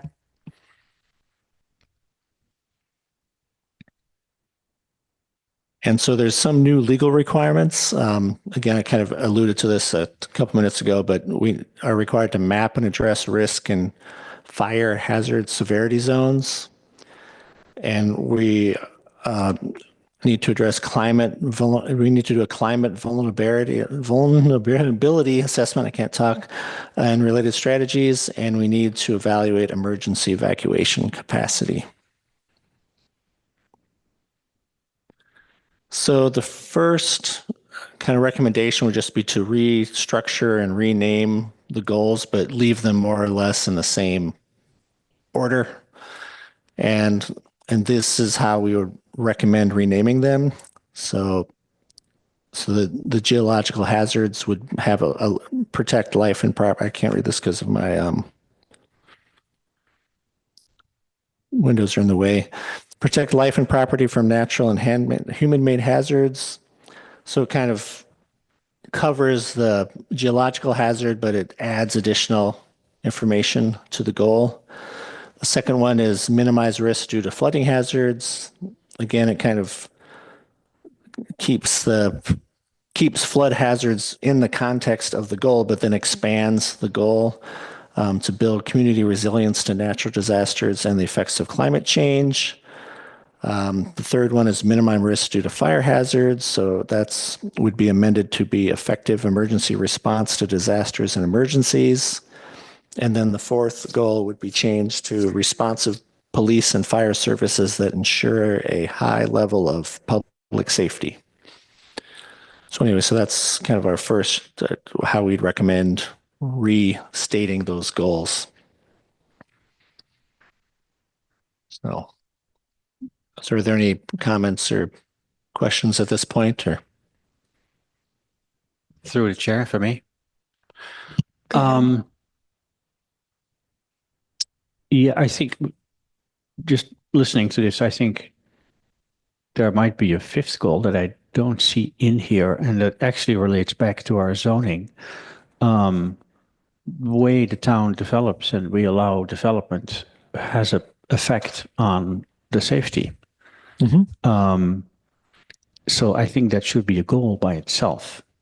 These all basically relate to the natural dangers that we see, but from a policy standpoint, we as a town, we can set up our zoning and plan and allow for certain things and not for other things. It's probably the only thing that we as a town has the biggest impact on, because we can't change the hills around us, or that's very difficult. So I would think there should be a goal S5 that is related to our zoning. So zoning that would reinforce the other goals, or? To give a sample, we have roads that are too narrow and that are one way in, which means some of them at least are substandard and are creating a problem. Our mapping shows that. That means that we should not expand the number of dwelling units. There's actually, I think we received some comments on that prior from the public, because that would be either you would widen the road to solve the problem, or there should be a limit. So I think that's an overlap between what we do on the zoning side and what we can do to prevent the situation getting worse instead of better. Okay. Okay, well, let's put some thinking into how to And, word that.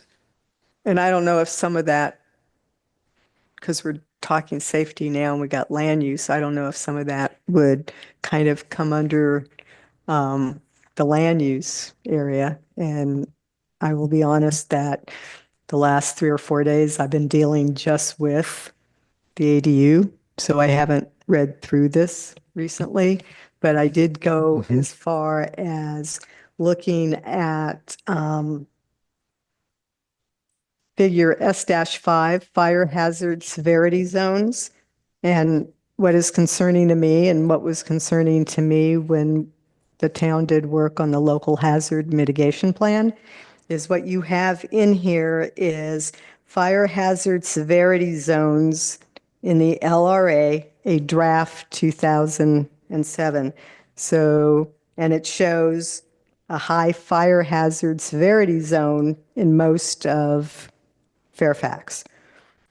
So the LRA is the local response area. So that's your local jurisdictions versus the county dealing with the unincorporated. And this may have been a draft somewhere with CAL FIRE in 2007, but it was never implemented. So if you were to go and look on CAL FIRE's website, and you'd look under the LRA areas in Marin County, Fairfax is not listed as having a high fire severity zone right now. There's 3 listed there, parts of Novato, parts of Mill Valley, and I think parts of Larkspur that were identified in 2007 as very high fire severity zones. And if you have a very high fire severity zone, that triggers a lot of things related to housing, to the safety element, that type of thing. Having said that, come Monday, CAL FIRE will be issuing its phase 2 of all the LRAs. They did phase 1 a couple weeks ago. So if you went on CAL FIRE's site, you will see phase 1 was a lot of Northern California counties like Shasta and all. So you can see their current LRAs that were just issued. But come Monday, Marin County is in phase 2. So a lot of this can be contingent on what those show for Marin County, and that could drive changes to this. Right now, the only thing we have for Fairfax is the wildland urban interface. So we're in the WUI, and figure S6 in here kind of addresses that. I mean, Yeah. 99% of the town is WUI, but there is some that isn't. But I think we need to wait and see what happens on Monday, because that could change a lot of this. So just throwing that out there. And I had the same kind of concerns with the mapping on the local hazard mitigation plan, as far as where some of that mapping was coming from in relation to what it showed for Fairfax. Okay.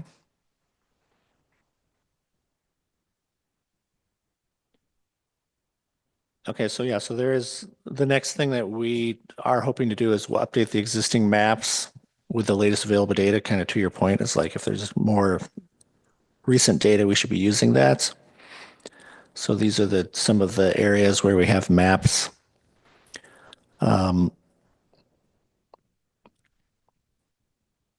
So we have updates to landslide hazard, flood hazard areas, and then I think that third one over there is your WUI.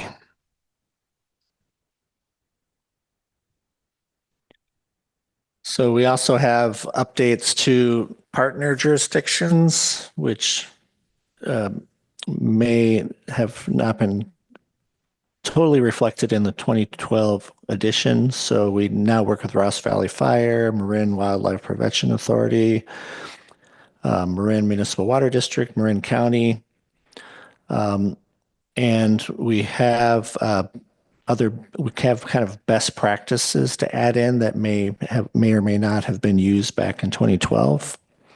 So this is just a few examples of those. So anyway, so that's the idea, is just to general idea is just kind of modernize it so that it's more current and it reflects current best practices. So I'm just going to stop on each one of these slides and see if you guys have any comments. So You skipped right over one for me. How was Okay. the landslide map updated? We do not update the landslide map. We have a landslide map that's a paper copy that is available at Town Hall. And so then when a property comes in, we go and we look at the map that was created and we see if there's a designated landslide on it. I thought you had said the previous slide, didn't you say that it was revised? Maybe I misheard you. Oh, landslide hazard. This is a little bit different than the detailed landslide map. We have a very detailed landslide map that we use at Town Hall that is very specific and has topography on it. This is just a generalized map from kind of regional data sources. So this is, again, this is general versus our specific map that we have.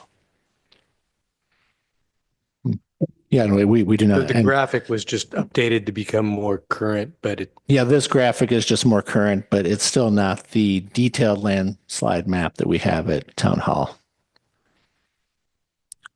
which would probably be great to update if we had $1 million laying around in the bank, but we don't, unfortunately. that was the genesis of my question. I was wondering what that process might have been. Right. Yep. Yeah. It's a great map. It's just I wish we could do it over. The okay, so I'm sorry, was there anything else we want to say on this or?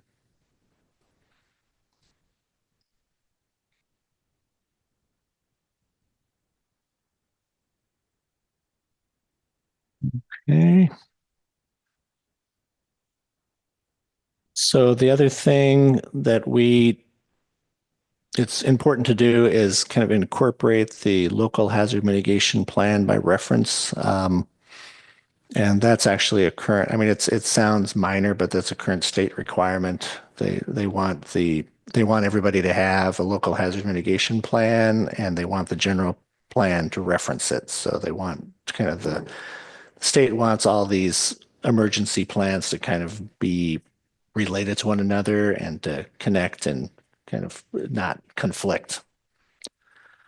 And so we've added some new policies to complement the measures in the mitigation plan. And a few examples are ensure road surfaces on evacuation routes can withstand extreme weather conditions and increased traffic. That's what we hope. It's a hopeful statement. And then we want to build community awareness of major evacuation routes and emergency notification systems. And we want to use the countywide alert and early warning systems. So those are just kind of policies and action measures that complement the hazard mitigation plan. Okay. So anything we want to look into more on this slide or any comments at this point? I have one question. How does that relate to the evacuation constrained residential parcels map S8? Is that correlated to this in some form? I think it would be correlated in that the constrained parcels is an informational piece that would inform this. So we would know where those difficult to evacuate areas are in town.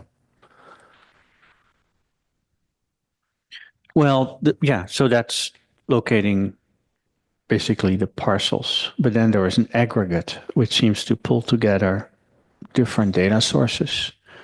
I mean, if I heard you correct, the intent here is that you are pulling together all different kind of maps.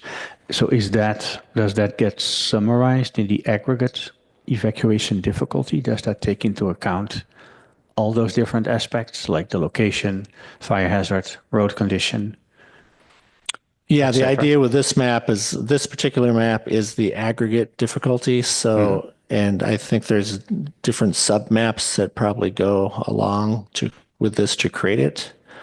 But if you combine all those four components, then the red would be the most, the highest, what's it called? Highest difficulty, if you will, and then moderate, low, and so yeah.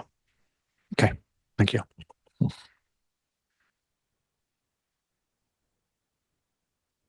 And this is one of the things that the state law specifically says you have to do. In this case, it goes a little bit beyond what state law requires, because the state law requires only that you identify the parcels that only have one emergency access out of, and this kind of takes into a number of different factors to determine which are the more difficult evacuation paths. Fascinating map, very interesting. Yep. Okay, so the next one is this was Anders or Diane Bhatia used this scenario planning tool, as did all other jurisdictions in Marin, and I think it was also used for the local hazard mitigation plan. But it was to help these communities meet this evacuation analysis for their safety elements. And so this is how that map was created. So there is the presence of fire, fuels, roadway conditions, and communication difficulties. And then these are all the factors. And so then the aggregate evacuation difficulty score represents risks from all of these above listed factors. And so then to your point that Commissioner Jansen was just talking about, this helps identify which areas require prioritizing and policies and programs to mitigate risks. So then the emergency service providers can use this data to figure out how they're going to evacuate the town most effectively in an emergency. I'm sorry. And you brought up, Robert, the evacuation constrained residential parcels map. I have questions on what that represents when I look at this. And if This you map you're haven't talking gotten there about? yet, can you explain the map itself? This map that's on the screen, or No, S8. S8, I'd have to go open up my.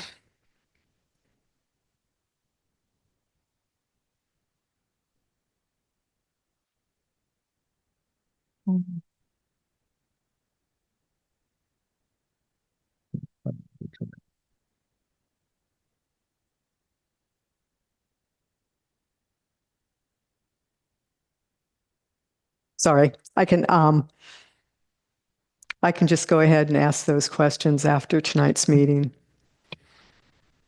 Yeah, that might be better just because yeah, and I may not even be the best person to ask those questions. We might need to get our Mattia consultant involved, or even our fire department. So, okay.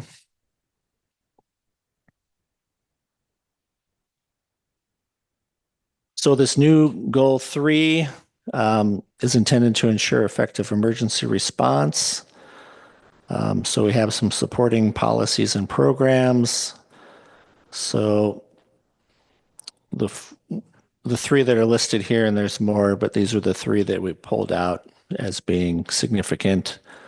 Study the feasibility of deploying dynamic message signs, road sensors, and other intelligent transportation system tools for real-time traffic conditions, alternative routes, and delays to drivers, enhancing situational awareness and decision-making. Target efforts to increase registration to registration areas that face the greatest evacuation challenges. That means that so people that live in these areas can register for an alert system. Identify traffic management strategies to ensure efficient access from feeder streets onto critical evacuation routes during an emergency evacuation event in coordination with public safety partners and neighboring jurisdictions.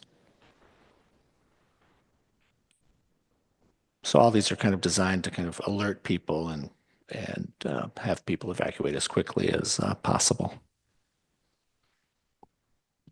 So a question for you, when I see some of these examples, for the safety element, whatever the final of that, the final draft is, since we're talking about evacuation, we're talking about some of these potential uses. Would we route that as with our fire and police department for input? Yeah, this has been routed through them. Both police and fire have had a chance to review this and weigh in. Okay. All right. And we'll route it to and our plan is to send it back through them before we take it to a public hearing. So.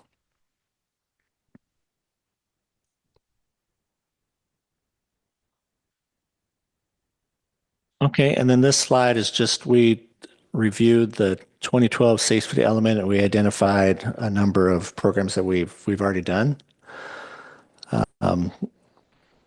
So there's a document to pass landslide occurrences, and this is kind of that map that we have in the town. We've incorporated into the zoning ordinance hillside development requirements. We've updated our flood ordinance. We've identified fire suppression water sources.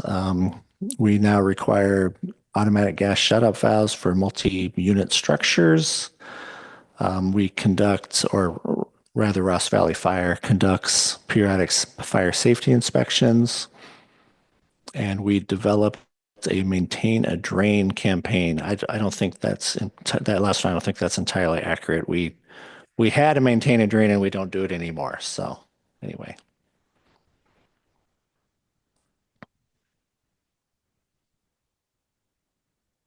Well, anyway, so that's it for as far as the kind of the safety element overview. So, I would encourage you all to kind of review it in detail. And like at the end of this presentation, we'll decide where we're going with this next, or whether we want to have a bunch more safety elements, or if the planning commission's feeling like it's pretty close, do we want to have another meeting where we try to get the public to come? Public, sometimes they're really interested in general plans and sometimes they're not. As I've experienced, it's sometimes hard to get people to come out for a general plan meeting, but we could try. And so anyway, so we can talk about how you want to go about that here. Should I just keep forging ahead and go through land use? Okay. Oh, first of all, follow-up questions from the last meeting. There were three in October. There's 3 questions. One was about the wall property, and that was been purchased for open space. It was in the housing element for 10 units. And so since it's been purchased for open space, it's just taken out of the list of available sites. And we have surplus capacity, so we don't need to quote unquote replace it in any way. So it's just is what it is. It's just a residential zone property that's been purchased for open space. Jeff, is there a plan to put it into open space zone? No, in fact, we can't do that at this time. Because we'd have to dedicate the same amount as housing from our public open space stock? Or? This is very technical and wonky, but we would be downzoning it, which we can't do per state law. So can you tell me what protections we can create for it, if any, through what our general plan is saying about it? I mean, it says it's purchased for open space, no longer a site for housing.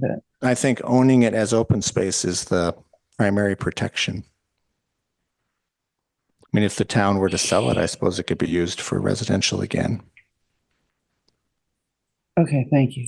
And just following on to that, since the wall property was was identified by ABAG as a special interest. Mm-hmm. And I'm not sure, Mimi probably remembers what the term of art is for that, but it was identified and has been identified for a long time as a special area to remain open space. Would that have any effect on the ability to actually zone it as such, since it had been identified that way by ABAG as through that process? It might be I had heard a few years back that there was requirements not to downzone. But this might be, because of its designation all along, this might be worth a question to see if we could actually change the zoning on it to what it is in reality. Yeah, it'd be worth asking. I can look into it. So. And then the second thing was emergency notifications and cell reception. As we kind of previously mentioned on a slide, the town relies on a countywide alert and early warning system. There's Alert Marin and Nixle. And so at the October meeting, the commission expressed a concern about folks in Fairfax with poor cell reception. And so we do have a goal where we will work with telecommunications providers to kind of help bolster cell reception. And of course, this may run afoul to the desire to not have cell towers, but there's other ways to potentially bolster cell reception besides just adding cell towers. So they're constantly replacing equipment and filling in gaps. So hopefully, as we move forward, the cell reception will get better and better, and then people will be able to get the alerts more effectively on their cell phones. And then there's a question regarding the 10 Olema designation. So the current underlying designation of the property is limited commercial. So under that designation, commercial uses are permitted, and there was also established a workforce housing overlay, which would allow for future residential uses. So even though the current use of the property is more commercial in nature, there's a potential in the future that it could develop as residential. So and that's what's in the housing element, and that's how it's currently zoned. So we don't see any near-term changes in that at the moment. Is that kind of is that what the planning commission was looking for in relation to that property?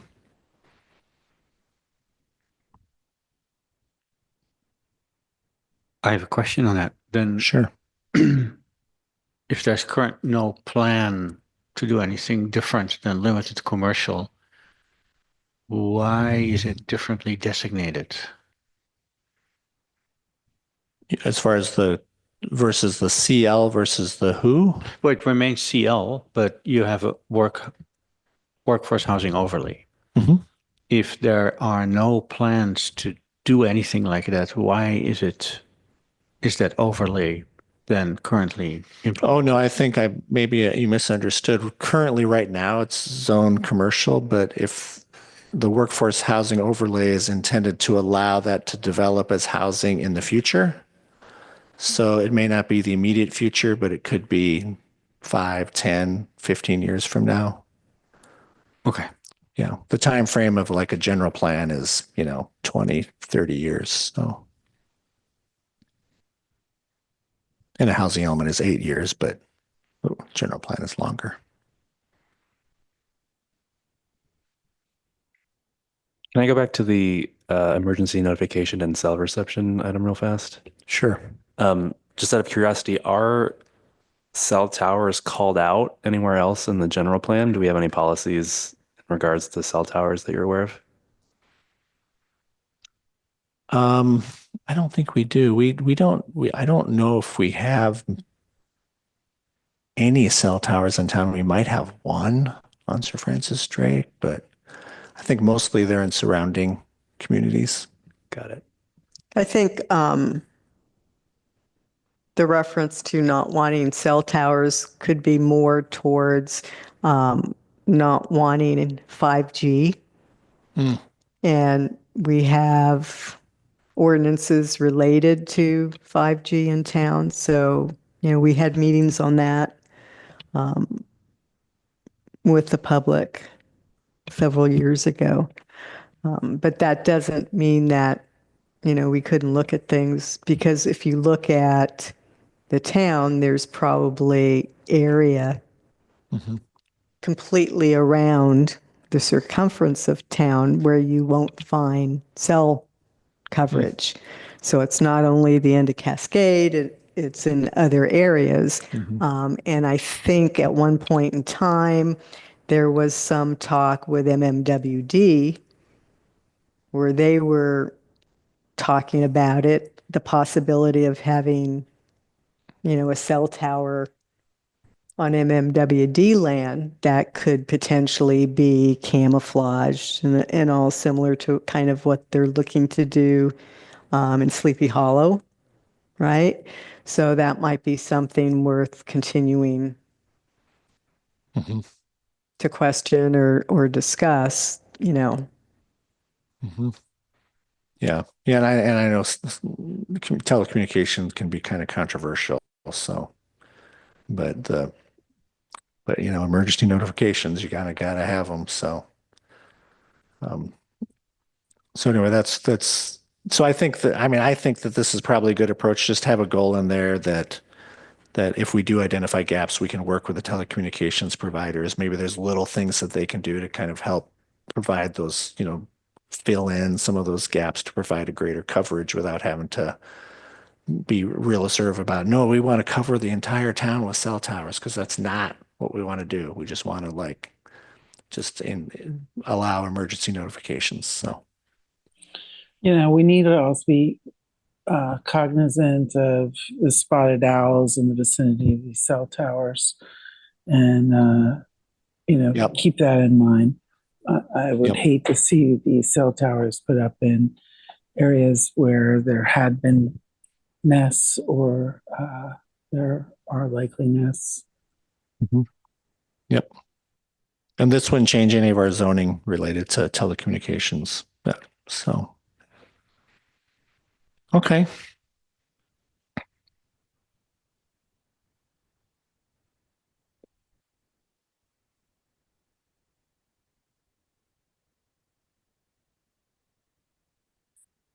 So, land use element. So the goal here is to try to change as little as possible, because both the land use element and the town center element have a lot of effective goals and policies. One idea that Died Batsia had, and we kind of agreed with, is the town center element could really be a subset of the land use element. It wouldn't have to be a standalone element. So that's kind of one question for the planning commission. Do you want the town center element to stay as a standalone? Or do you agree that it makes more sense to be kind of a subset of the land use element? So as it's currently written in draft form, it's a subset. So take a look at how it currently reads, and if you think it works well as we've crafted it, then we can leave it. Or if you think we need to pull it back out, we can do that as well.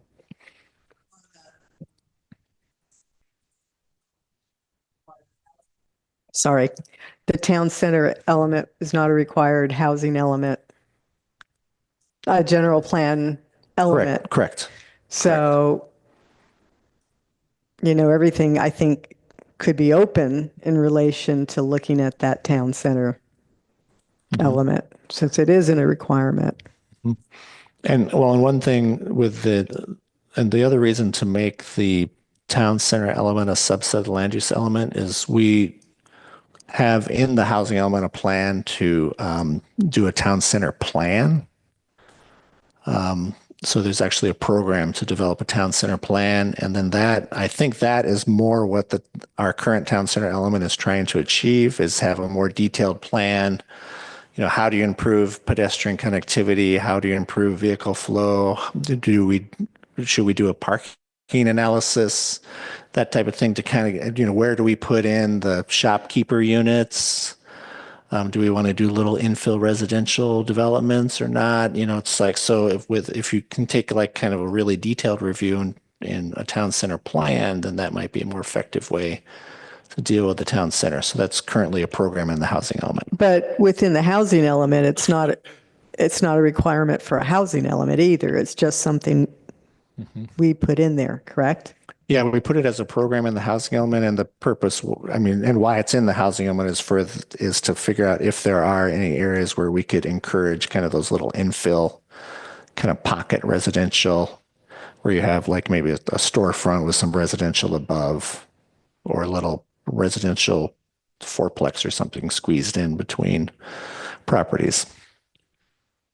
Can you talk a little bit more about why it would be beneficial to have it as a subset rather than its own section? Well, I think it's very strongly correlated with land use. So it seems like it's a subset of land use, just logically speaking. And I think that the town center element gets pretty short also if you pull out all the repetition, because you have a lot of repetition between what's in the land use element and the town center element. And there's a lot of repetition just within, as there's a lot of repetitive goals in both the land use element and the town center element. So there's lots of ways to kind of simplify the language and make the formatting easier. And so by the time you kind of like get rid of all the duplication and the formatting, then it becomes just pretty short. So it seems like it would just be pretty easy to make it a subset. Yeah, it makes perfect sense to me. I was going to comment that I think it wants to be a subset because it is a land use thing most and for all. That was my view. I have to do 2 detailed comments on it. I've been looking at that for a long time, and there's 2 questions that I don't know why they are. One is the Santa Rita Church, the very furthest end of it, is not included in the downtown center area. So why is that? It seems like a illogical cutoff. It's right before the church instead of including it. Okay. And there might be reasons that I'm not aware of. And the second one is there's a little bite out of the apple between Mono Avenue and Center Boulevard. And I know it's residential mostly, but again, just if you think about the town center, that seems to be representing itself. Just 2 observations. Historic reasons probably, but maybe. Or maybe there needs to be a process to really identify where the town center boundaries are. Maybe it's not. Maybe a You could consultant. expand it, sure, or shrink Yeah, it. I mean, and I'm sorry. I mean, I don't understand what you're saying. You're saying because the properties along Center and Mono have half in the town center and half out, that presents some question? Oh, no, my observation is just from looking at the map, right? It mostly, it wraps around Sir Francis Drake Broadway and then a little bit up to where we are now. That's like the town center. They tend to be all larger buildings. So that's the one question. Why does the church exactly fall outside of it instead of being part of it? Seems to make sense. And if you go along Center and Broadway, you have a town center representation, except for that short stretch along Mono Avenue. And that might be right or wrong. It's just, I'm wondering, if you were to draw a map now from scratch, you probably wouldn't do it that way. You know, I And- think one of the things when we were developing the town center element previously was a desire to link those 2 ends of town together. And that may be part of why they wanted to allow for some development along that stretch and include it in the element in that zone. Over. okay. Just to follow up, I do think that my interpretation of having it as a holdout standalone element is to provide the hierarchy that it deserves, frankly. And so I want to make sure that though I totally agree that it's a land use issue typically, right? But I think that it's important that somehow, if it becomes a subset, that hierarchy remains.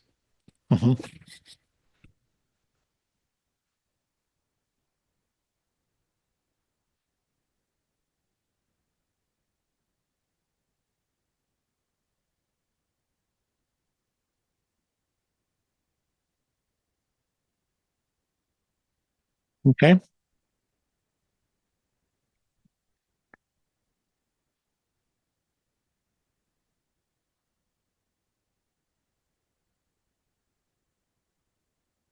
Then this is just repetitive what we've already kind of discussed. It's optional, one's required.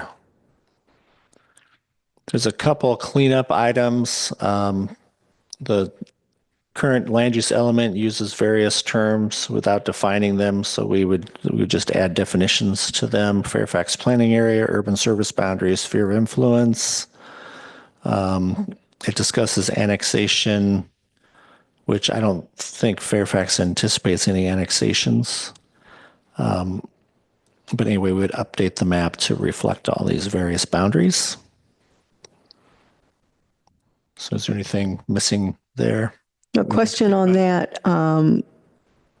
We do have in the general plan, definitions, I believe, of Fairfax planning area, sphere of influence, I believe. I'd have to go back and look. So you're just saying that you may not find them in the land use element? Yeah, I think that's what we're saying. You think they might be elsewhere? I think I'll plan. look. I think we have defined them Yeah, maybe there's a big glossary. in the general plan, Okay. but I'd have to look. Okay.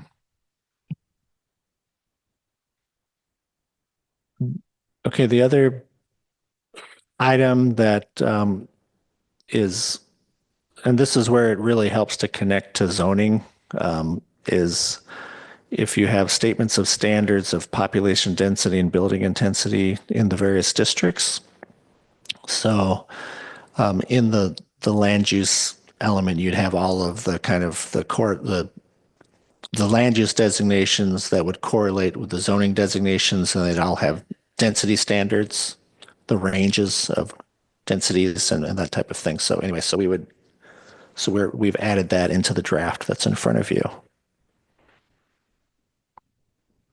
Is there any questions with that one?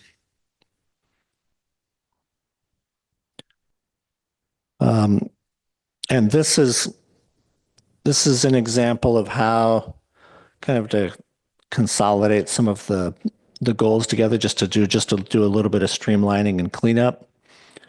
So the idea that has been developed here is to compress the first 4 goals into one goal, which is to preserve and protect natural and open space resources that define Fairfax and contribute to the local sense of place. And then you can see where the language on some of the other goals has changed a little bit.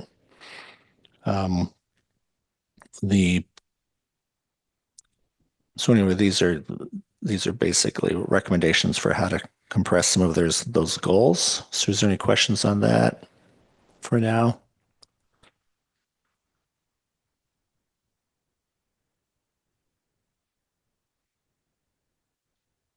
Okay, keep rolling here.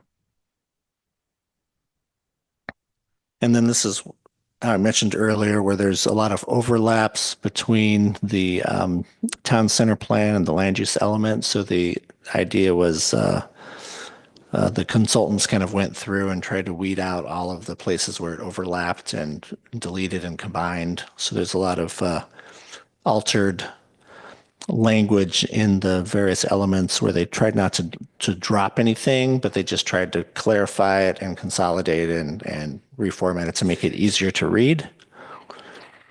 And then again, that program 1A of the housing element calls for a town center plan. So we would be asking for, we'd have to kind of fund that plan. So we would be asking the town council when they wanted to do that. I mean, they technically already agreed to do it because it's in the housing element, but we want to find out, okay, when do you want to do it? Do you want to do it this year? Do you want to do it next year? Do you want to spread it out over a couple of years? When do you actually want to do the town center plan?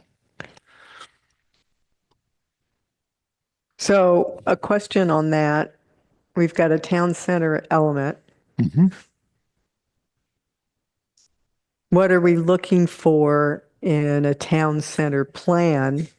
Yeah, the idea is the town center element or the land use element with the town center section would be kind of your goals and your policies, but you wouldn't get into any of the detailed nitty-gritty until you got to the town center plan. And then that's the town center plan would have your pedestrian paths, your bicycle routes, your vehicular parking, your parking study, your maybe some massing studies. You could get into kind of the details of all the various kind of architectural and circulation components of the town center.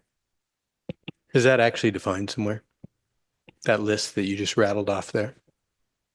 The list that I rattle off of what's in a town center plan? we would develop the scope for the town center plan. So I'm just referencing things that I've seen in other town center plans. So.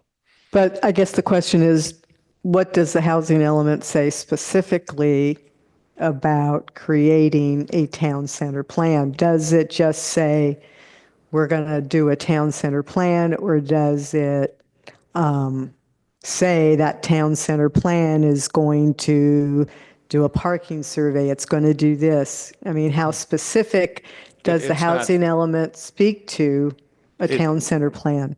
It's not very specific. I mean, I can look it up and get back to you on that, but I think it just says create a town center plan. But the intent, of course, since it's the housing element, is to do a town center plan to kind of make it more attractive for residential uses.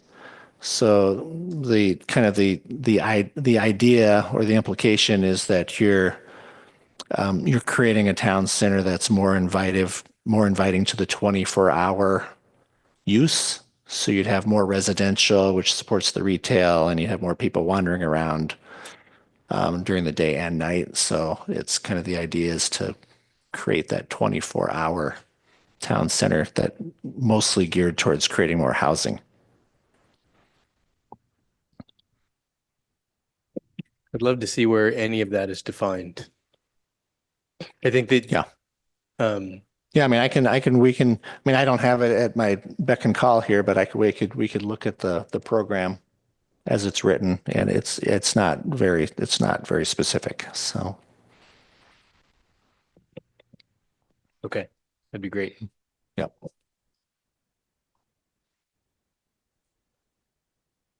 Yeah. Can we step back to land use goal 1? I think we passed on that in 2 slides before. I just had a comment on that. So the scenic resources, we had that map of the hillside, what was it called? The hillside view corridor, little Sharpie sketch from 1974. I've seen, well, maybe it was a pencil. No, it was a pencil, actually. We've seen that Diet and Basia actually converted that into a GIS overlay. Mm-hmm. Are we going to see that specific map in the land use element? I would certainly recommend that because it's an important item. It's important for Marin County. It's important for Fairfax. It should be up to the 21st century accuracy. Okay. Well, we need a champion for that map, so I'm glad you're willing to step up. Well, it seems to be controversial, but I think it wants to be nailed down. What is it now exactly? Because it is an important thing that we don't build. Yeah, on the I'm top trying of to the remember hills. why did it ran afoul for some reason. I think it might have been the ridge lines or the definition of the ridge lines or something like that. That was right when I first started here that we were. It's before me. Apparently, it's controversial, but I think it's a very important map that wants to be defined. And be worth taking a stab at getting that in the. It was in part the ridge lines and trying to define the ridgeline corridor.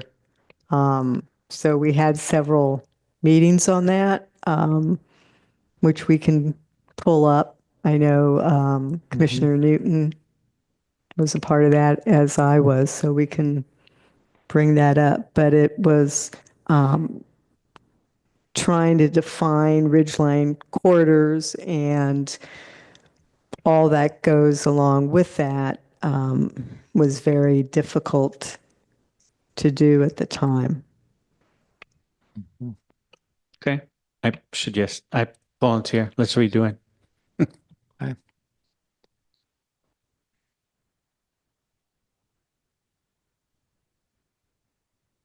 Since we came back to this slide, now I have a couple more questions. Okay. Just generally, these revisions, why is it better to be less specific in these goals? What was the attitude about that? Because they seems like that's generally what happened when you went from 12 to 24, is things became aggregated. And I'm wondering why that's better.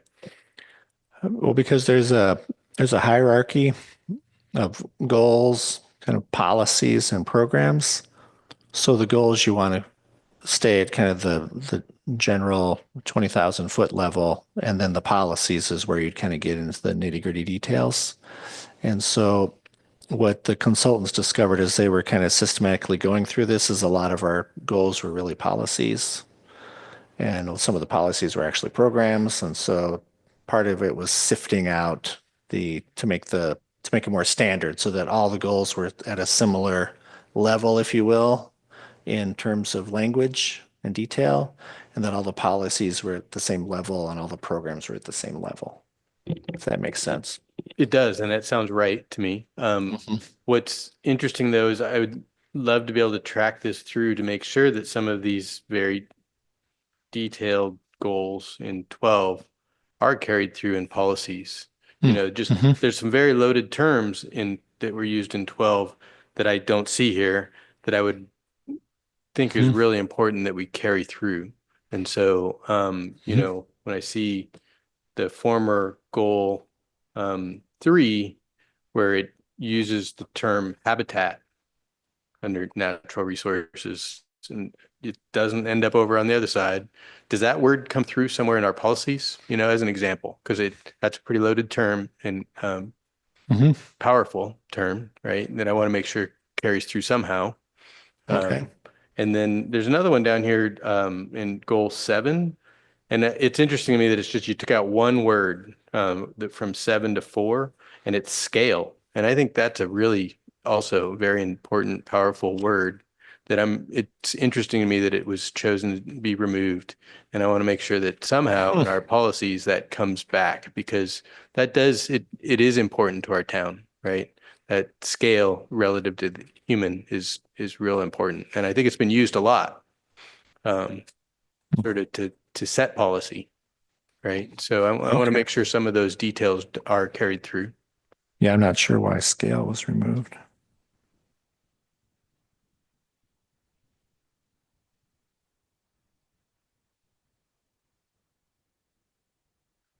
Okay.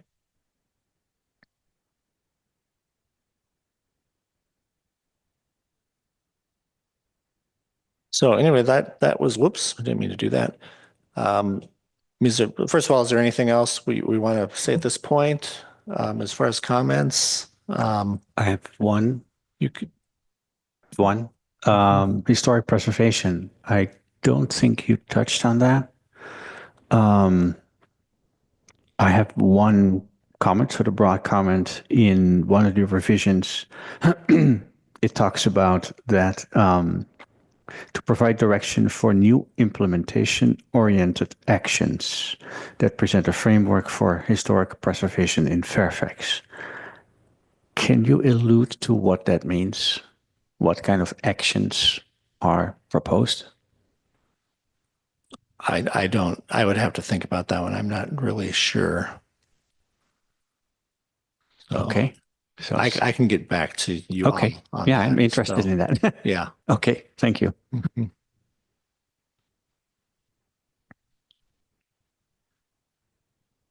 And before we conclude, I mean, through the chair, did you want to entertain public comment? Yes. Okay. And then we can come back and do the next steps. So we're going to open it for public comment. Anyone in the room?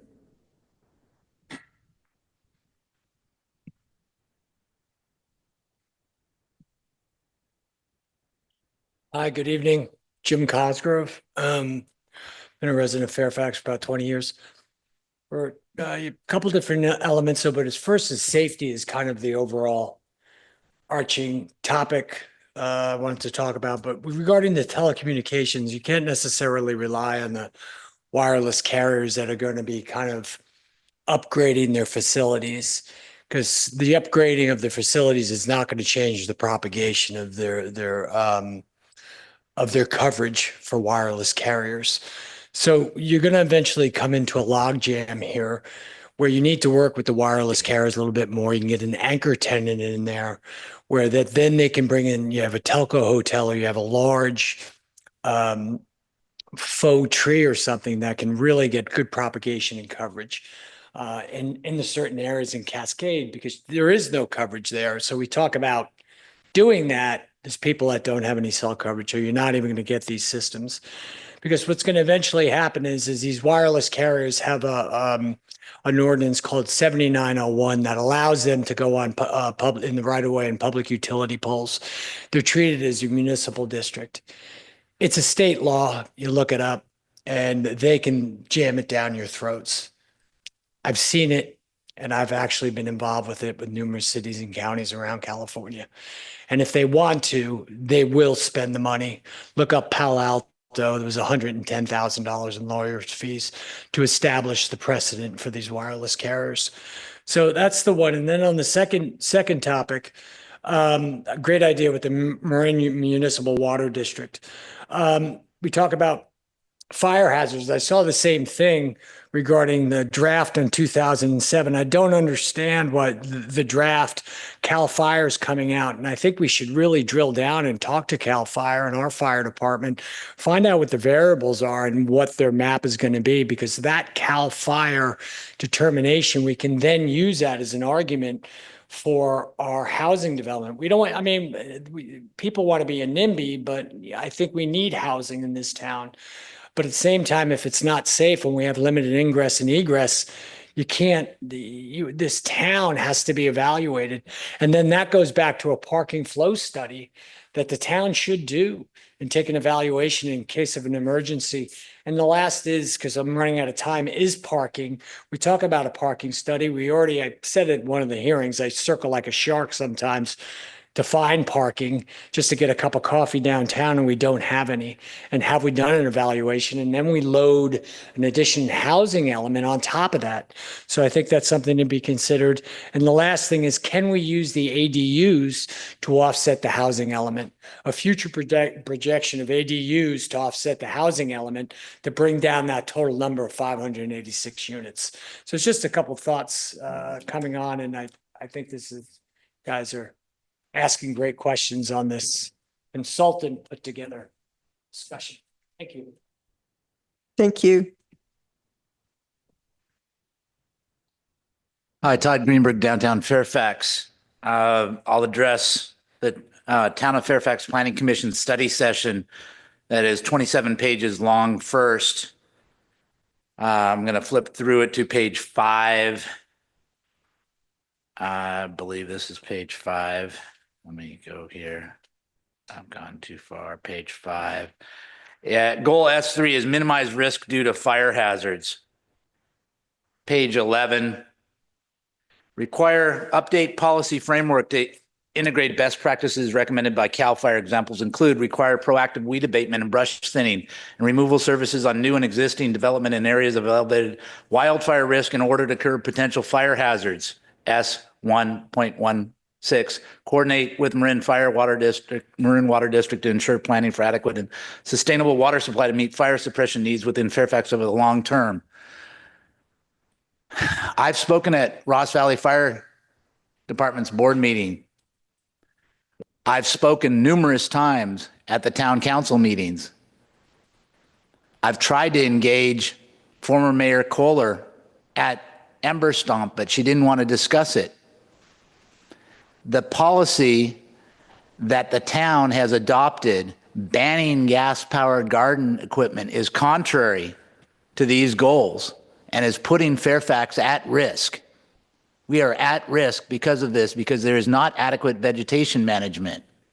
The technology is not there for the batteries to run. The tools cost too much. I've spoken with our former fire chief, Steve Warner, and I presented this information at the Ross Valley Ford board meeting, fire department board meeting. He said that, and this is a quote, early in the season, it is safe to use gas-powered garden equipment early in the season, early in the day, with adequate fire protection in the form of an extinguisher or a hose nearby. I've presented it for the past year. Nothing's been done about it. If this is one of your goals, this ban on gas-powered garden equipment needs to be changed before Fairfax burns and people die. Next, I'd like you to ask, direct staff, the planning director, to clarify what he just stated earlier, that he knows of no plans for annexation.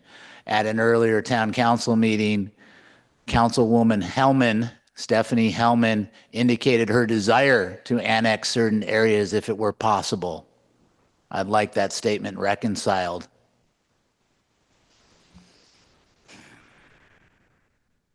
Now, pardon me while I go through here to the highlighted areas. There's so many pages here. Downtown, strengthen the role of town center as the commercial and cultural focal point of community life. I'm not sure who of you has hiked through our park and the pollution-strewn, erosion-causing encampment that is threatening residences here. But if one of the goals of planning is somehow not having structures that are creating hazards, if there is one place in town to focus your energies, it would be on that illegal encampment that is violating town ordinances. And I'd like to request your help in whatever way possible. I know that's a bigger topic and there's many other things afoot.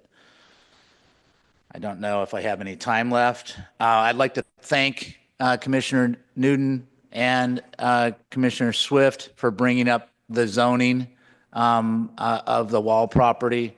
That is something that never should have been increased in its zoning intensity. So thank you for that. The rest of it I can write to you later. Thank you. Thank you. Any other comments from the public?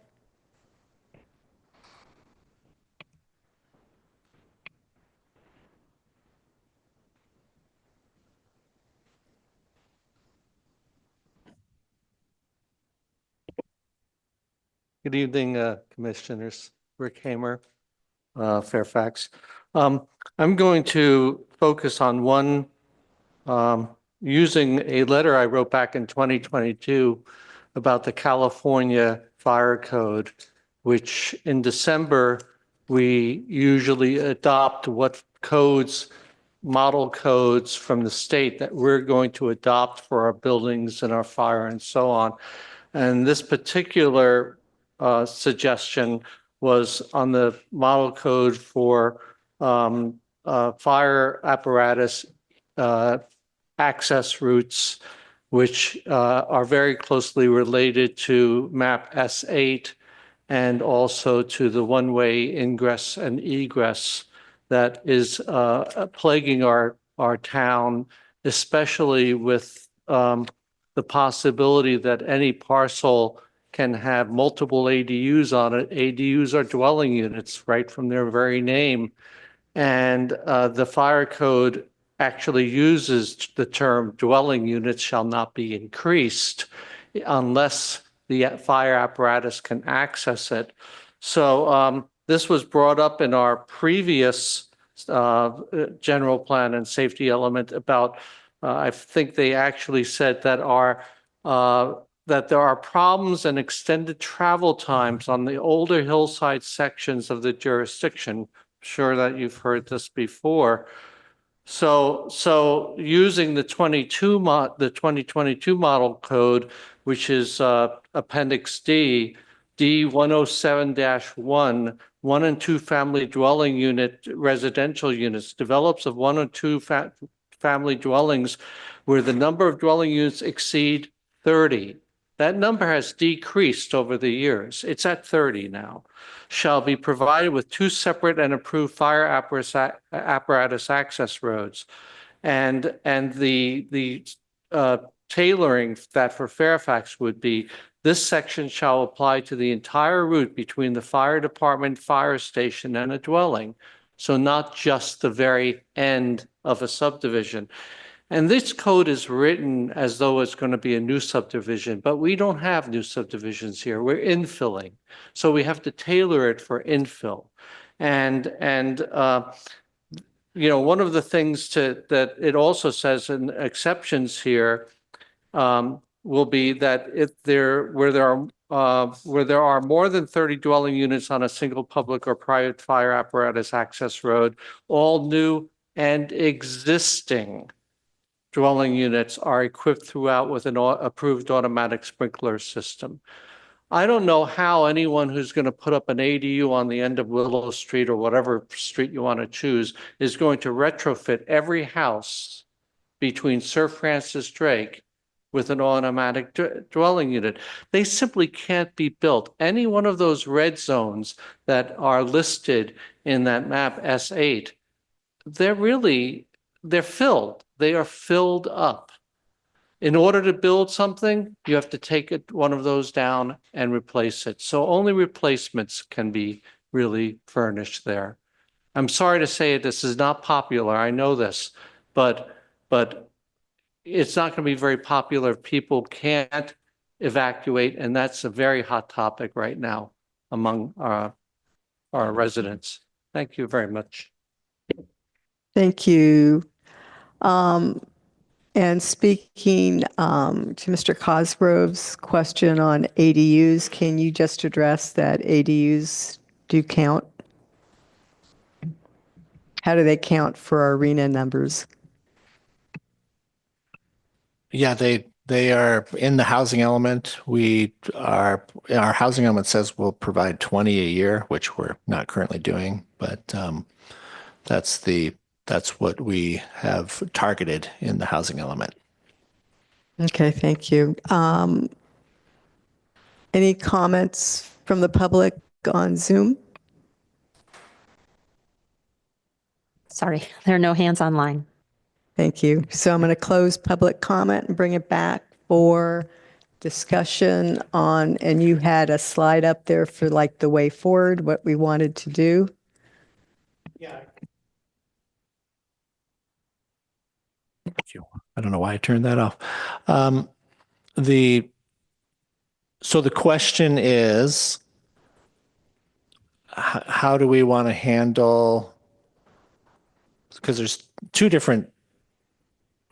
or three, depending how you look at it, although I think land use and town center will probably stay together. Do we want to keep the safety element at the land use and town center? Do you want to keep all these together and take them forward at the same time? Do we want to split apart safety and land use and town center? Or do you think we're pretty close? Do you want to have a special meeting? It's like, how does the planning commission want to move forward to make sure that we can get these to the town council in a reasonable time frame? When you say take them forward, I assume you mean taking what we have here to the town council. Right. Is that what you're First of asking? all, the first goal is to have an official public hearing, so that you can make a recommendation to the town council. But how do you want to get from here to that public hearing? Do we want to have another study session? Do you think we're close? Do we want to just, I can take these comments that we have here, I can bring them back to you at another planning commission meeting.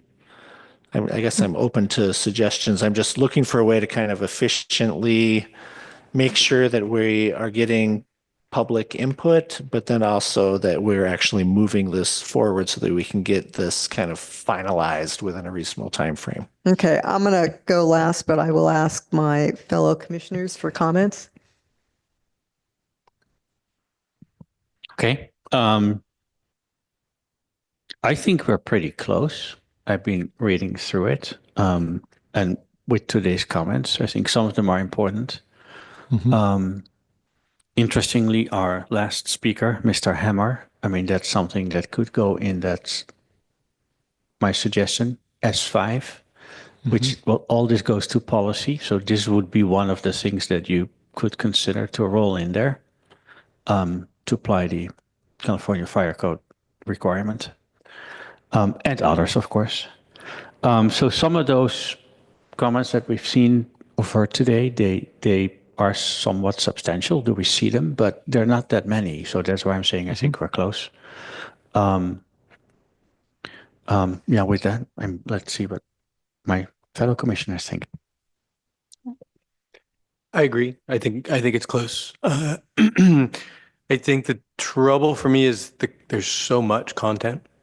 My preference would be to split them up and review them one more time separately so that I can dive in a little better. Just my preference. So are we in favor of a special meeting? Do we want to just have? Well, let's wait and hear from. Okay. Yeah. Commissioner Newton? Yeah, I agree as well. I think one of the most important things is to hear from the public more and really publicize the idea of a study session, maybe having it on a weekend earlier in the day. I think this, waiting until the end of a long planning commission meeting is maybe not something that everybody's willing to do. And I appreciate the people that did stay here and give us their thoughts on it. But yeah, I agree with the other commissioners. Over.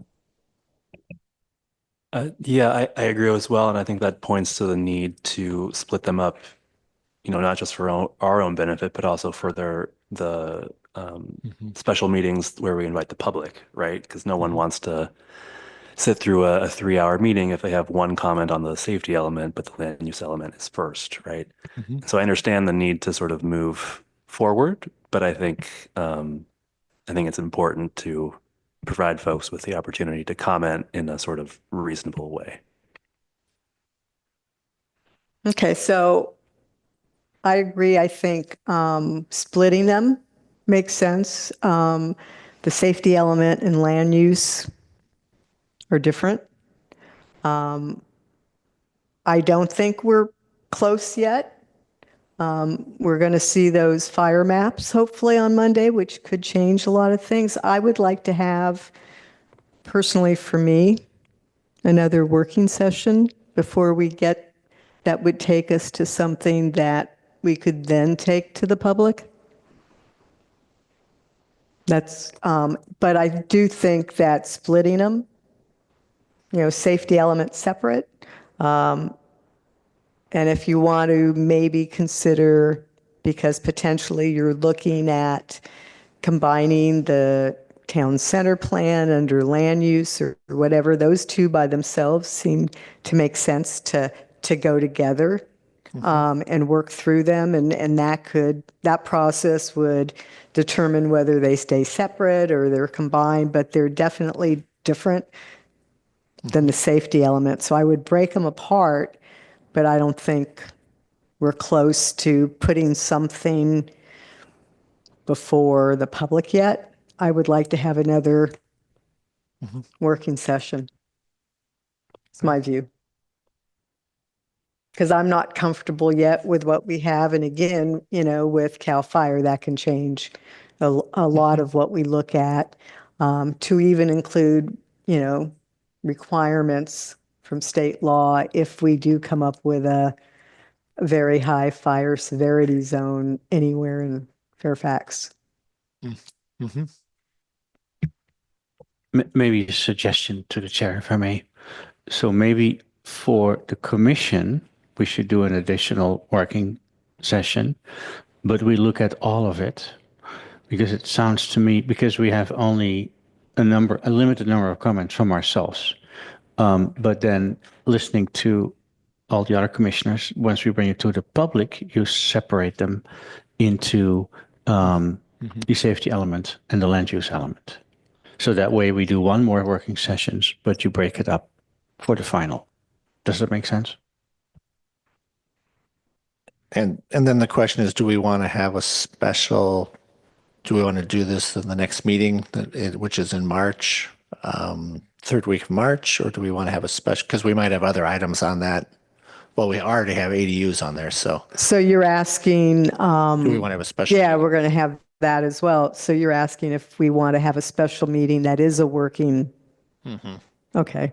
I think that's the better way to go, because I think, as you said, on our next regular meeting, we may have more applications, and then we would have the ADU, and I think, that is enough for a meeting. So I think, having a special meeting where we just talk about this is warranted. Other thoughts? Do the rest of the commissioners feel about that? Sounds like a plan. I agree. Commissioner Sounds Newton? good. Sounds good. Okay, so we can follow up with a kind of a poll on what evening would be the least painful for a special meeting. So. Okay. Great. So if we're done with that, I think we go on to the minutes from the December meeting. Are there any corrections or additions? If not, do we have a motion to approve them?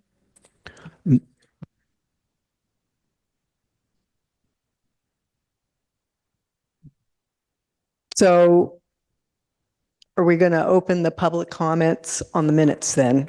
Come on up.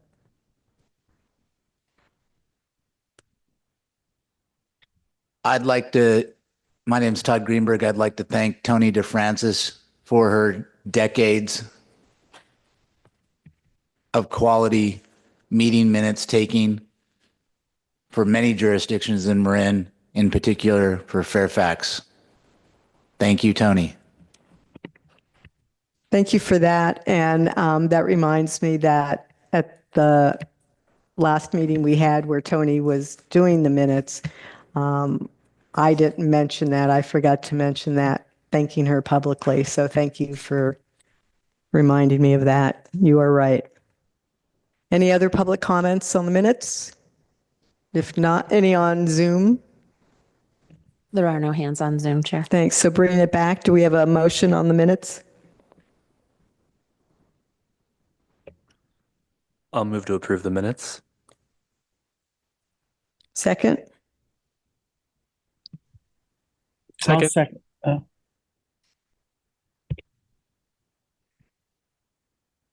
Okay, roll call. Newton, aye. Kelly, Aye. Patron, Aye. Jansen, Aye. and Chair, Aye. temporary Chair Swift. Thank you. And is it Patrone or Patron? Patrone. Patrone, yeah. Okay. Thanks for checking. Planning Director's report? Okay, this is where I get to be Uh-oh. somewhat.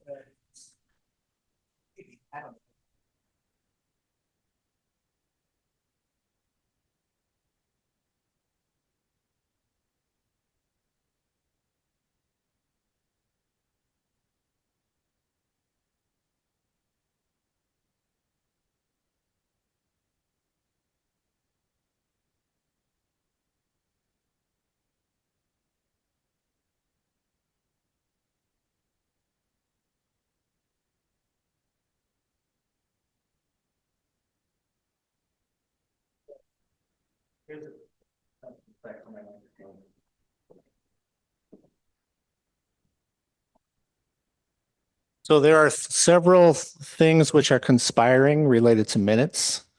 So first is, as we just mentioned, we had this excellent minutes clerk who is retired. Yes. I will have to send it to you. I'll have to describe it to you. I'll describe it very eloquently so that Mimi can understand what I'm talking about. So our minutes clerk retired. Fact two is that we've been asked to kind of like conserve money and spend money more wisely. And then the third and probably most important fact is we have been technically violating the municipal code for since 2008. So if you refer to, I don't think it's a serious violation, but under on the second back page, section 2.28.110, records of proceedings, we are supposed to be taking action minutes of planning commission meetings, as long as an electronic recording of the meeting is available. So we are going to be moving towards that in the coming meetings. And this just as an example of what action minutes look like, I have provided an example that I found online from the city of Emeryville. So anyway, so the thinking here is that we can do action minutes, but if folks want to get the more detailed look at the meetings, then the video recordings will be available. Can you describe what the action meeting minutes look like? Sure. Like The what action the difference is? Yeah, the action meeting, what we've been doing is summary minutes, which has a lot more detail related to who said what and a little bit of a summary about what was said. The action minutes are more focused on just what the action that was taken is. So in this example, there's a call to order. The meeting was called to order at 7:21 p.m. Roll call, just all the folks that the board member, in this case, it's the board members that were present. Approval of final agenda under the consent calendar.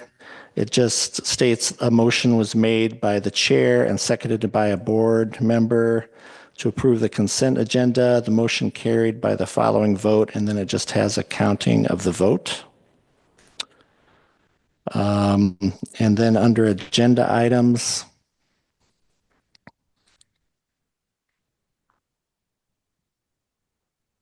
like there's a resolution of the city council, so it states the entire resolution of the council. And it says what the attachment, so it basically just restates what's on the agenda. And then it has a motion was made by the vice chair and seconded by a board member to approve the resolution, and the motion carried by the following vote. Then it has a summary of the votes. So it doesn't have any detail about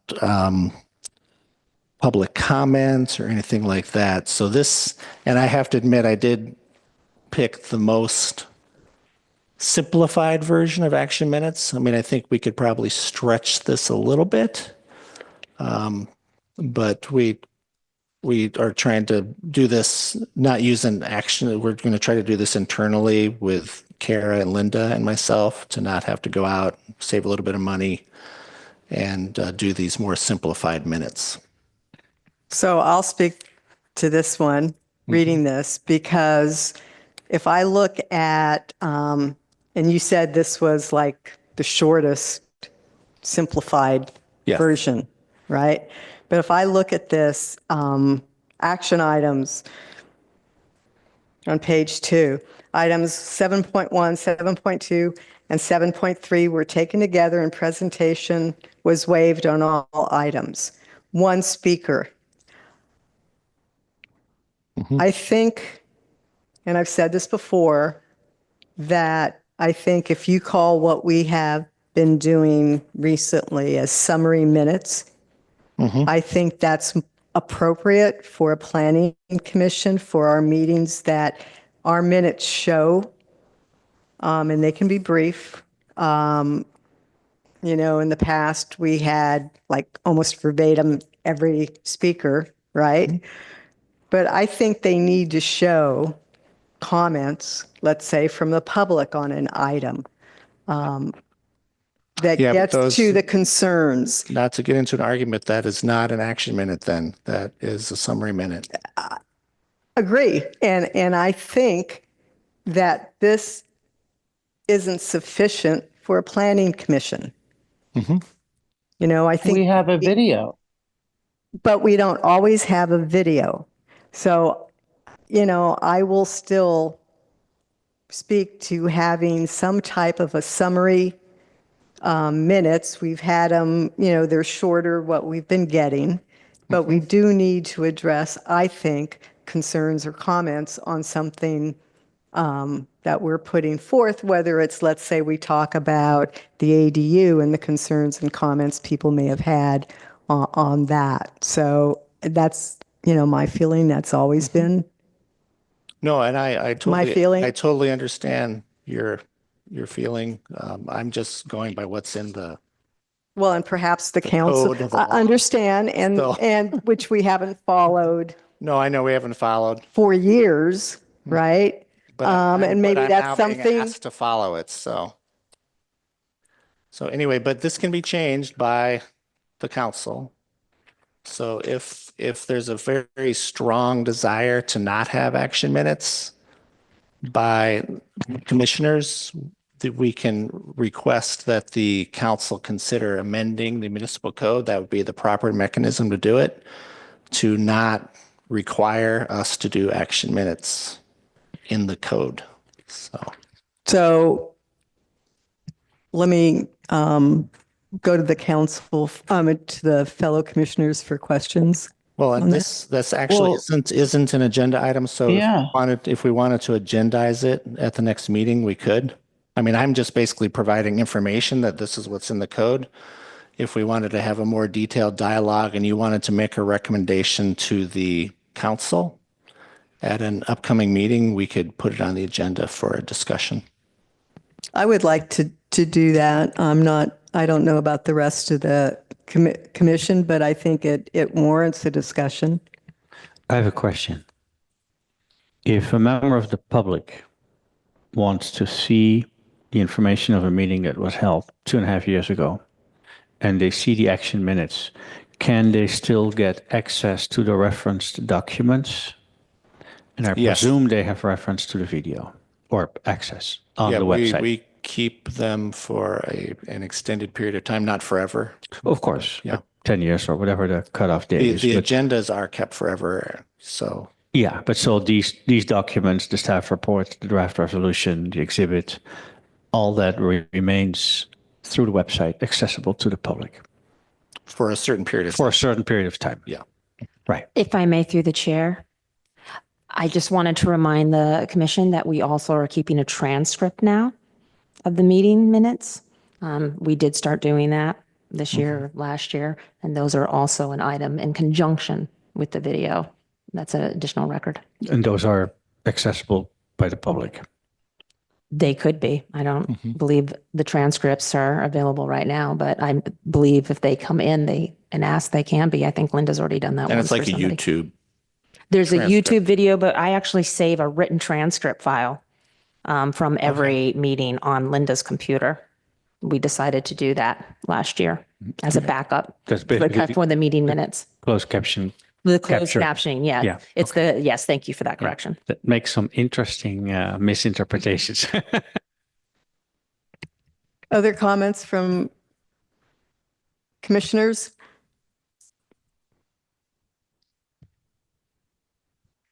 My preference would be to have this as an agendized item for the commission to discuss. Okay.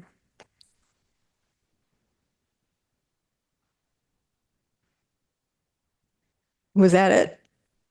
That is it. I just wanted to May- drop that may I ask, bomb and just to clarify, so I understand what I'm thinking about it, right? If we do the action minutes, that is something that is the lowest effort, most efficient, expedient way to do it for staff. and that's Summary minutes are more laborsome and detailed minutes are, yeah, and just to be Yeah. clear, at this point, we are doing action minutes because that's what we've been directed to do as staff. So if we want to do something different, then we have to get the town council to intervene and change that. okay, thank you. Okay, now we're going to go on to commissioner comments and requests. Anything?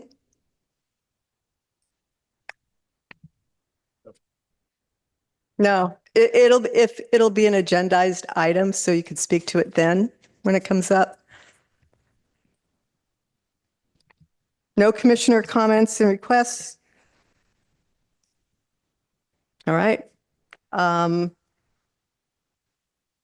So a move to adjourn? So moved. I'll second. Thank you all.